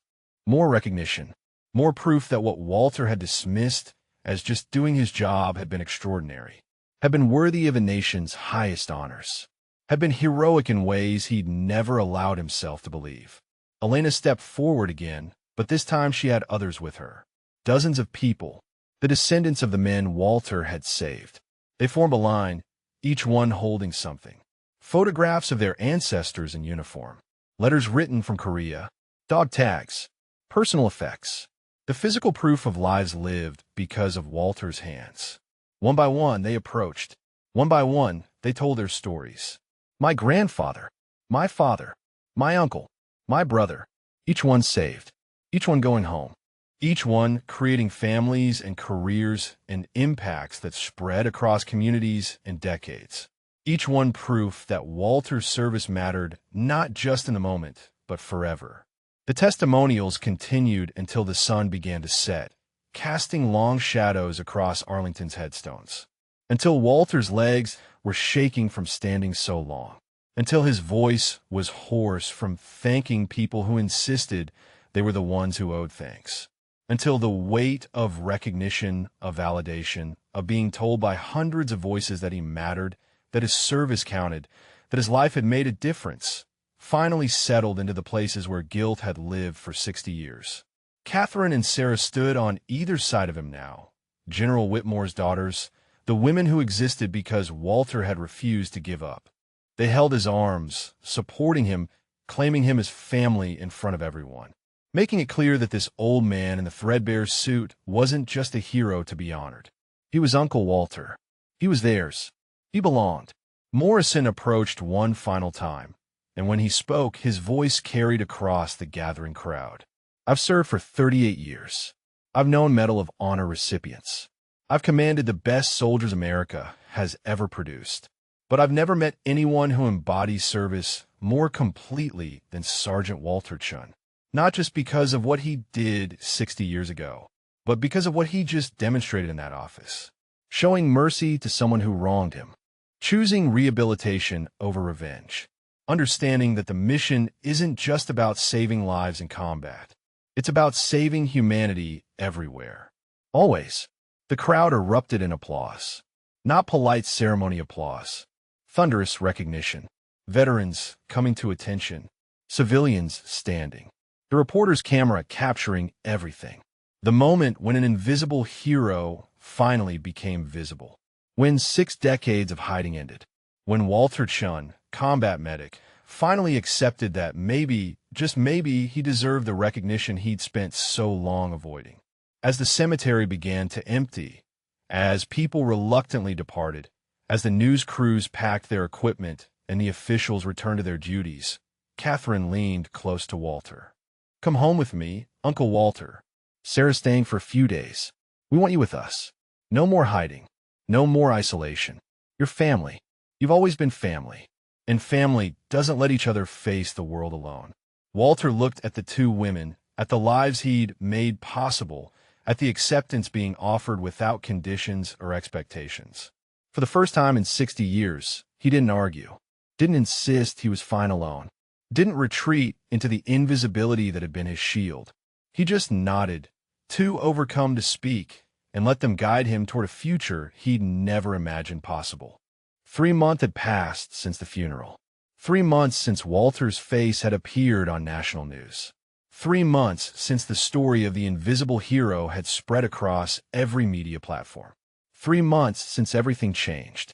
Walter stood in the East Room of the White House, wearing a uniform that had been specially tailored for this moment.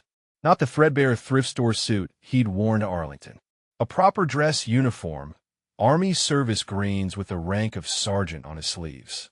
The fabric was crisp, new, fitted to his aged frame with care. On his chest were the ribbons he'd earned but never worn.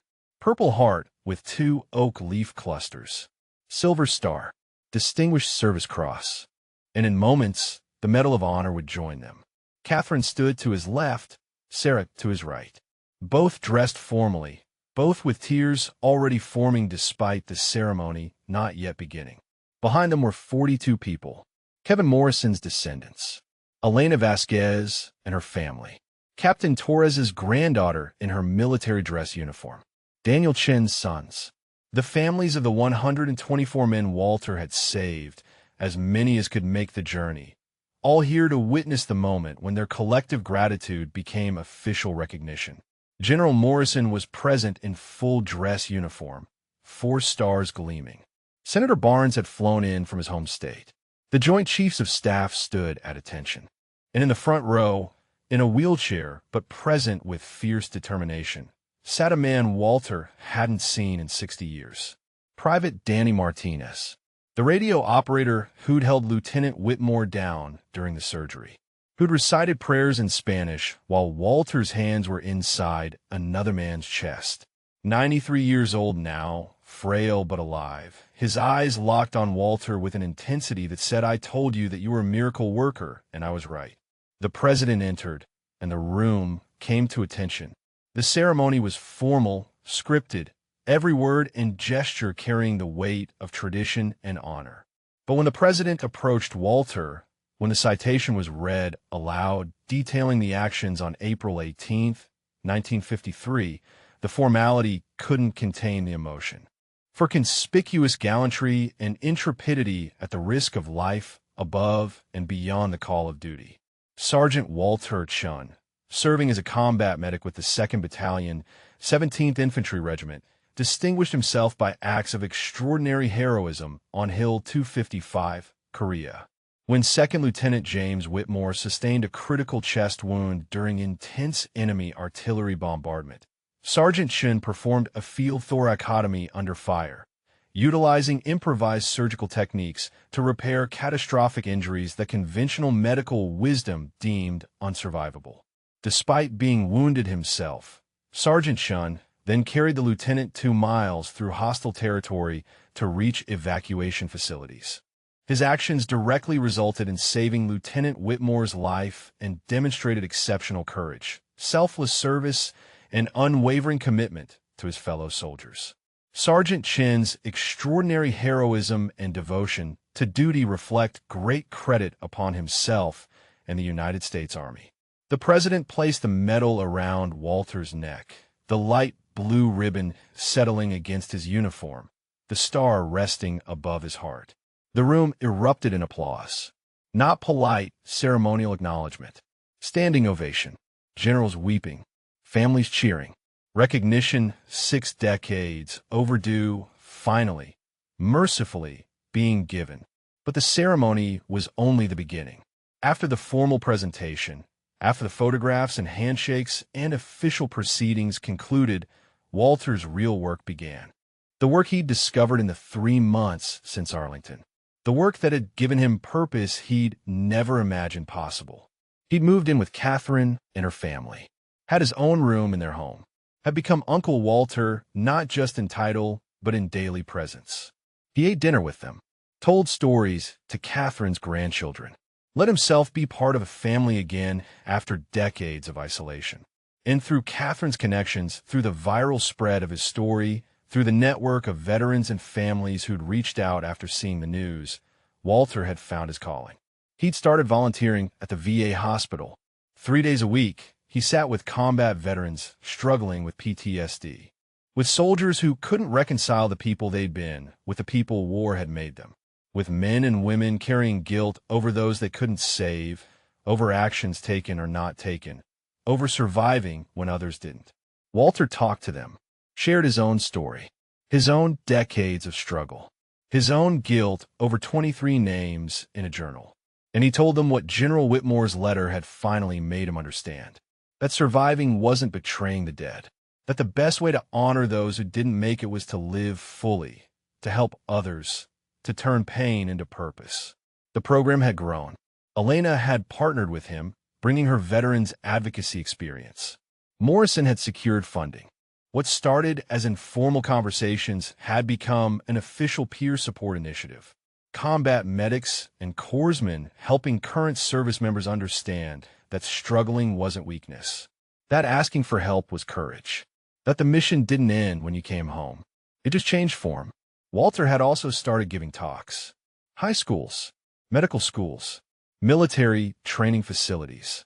telling his story not to glorify himself, but to illustrate principles about service and sacrifice and the importance of treating every person with dignity regardless of appearance. The story of being asked to leave a funeral had become a parable about judging people by their worth rather than their circumstances, about recognizing that heroes don't always look like we expect them to.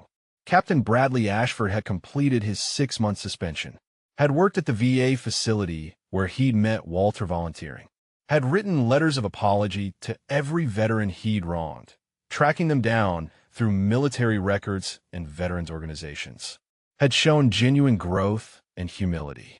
When his case came up for review, Walter had testified on his behalf, had advocated for his reinstatement. Ashford had been reassigned to administrative work, no longer in public-facing roles, but given the chance to rebuild his career. The two men had developed an unlikely friendship. Ashford now volunteered alongside Walter, helping other veterans, turning his own mistakes into lessons about bias and assumption and the importance of treating everyone with respect.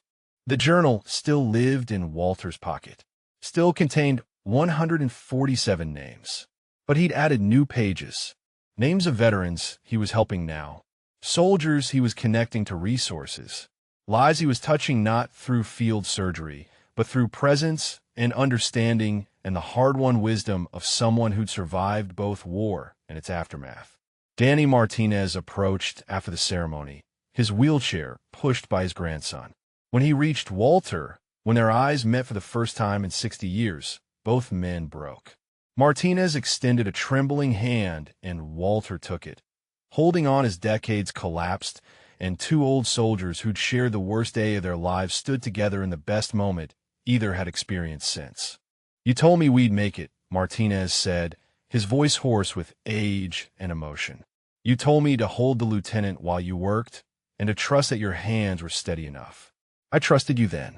I trust you now. Thank you for not giving up. Not on him. Not on any of us.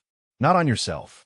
If this story moved you, if it reminded you that heroes can be found in the most unexpected places, that second chances are possible, that service to others is the highest calling we can answer, please take a moment to share it with someone who needs to hear it. Subscribe to see more stories that honor the quiet legends among us. And remember, every person you pass on the street has a story. Some of them might just be extraordinary. Thank you for watching. 6 months after the White House ceremony, Walter sat in the small office he now kept at the VA hospital. The walls were covered with photographs. The 124 men he'd saved, images their families had sent. Kevin Morrison teaching in his classroom. Raymond Torres with his 6 children. Daniel Chin building houses. Lieutenant Whitmore in his 4-star uniform. And new photos too. Veterans Walter was helping now. Soldiers finding their way back from darkness. Proof that his mission hadn't ended on Hill 255. It had just been waiting 60 years to expand. He opened his journal to a new page. Added name. A young Marine corporal, 24 years old, who'd come to the VA 3 months ago, ready to give up. Who'd sat across from Walter and heard the story of 23 names and 124 survivors and the burden of carrying both. Who'd started therapy, started healing, started believing that maybe surviving could be transformed into serving. Walter wrote the name carefully. Corporal Sarah Mitchell, USMC, Iraq War veteran, PTSD, connected to counseling services, connected to peer support group. Status, fighting. Outcome, to be determined, but trying, still trying. He closed the journal and looked out the window at veterans arriving for their appointments. Saw people society often dismissed. Homeless, struggling, invisible. But Walter saw them differently now. Saw the potential heroes. Saw the people who'd served and sacrificed and deserved dignity regardless of their current circumstances. Saw himself in them. Saw the person he'd been for 60 years before being found. His phone buzzed. A text from Catherine. Dinner at 6. Sarah is bringing the grandkids. They want to hear more Korea stories. Don't be late, Uncle Walter. We love you. Walter smiled. Typed back a simple response.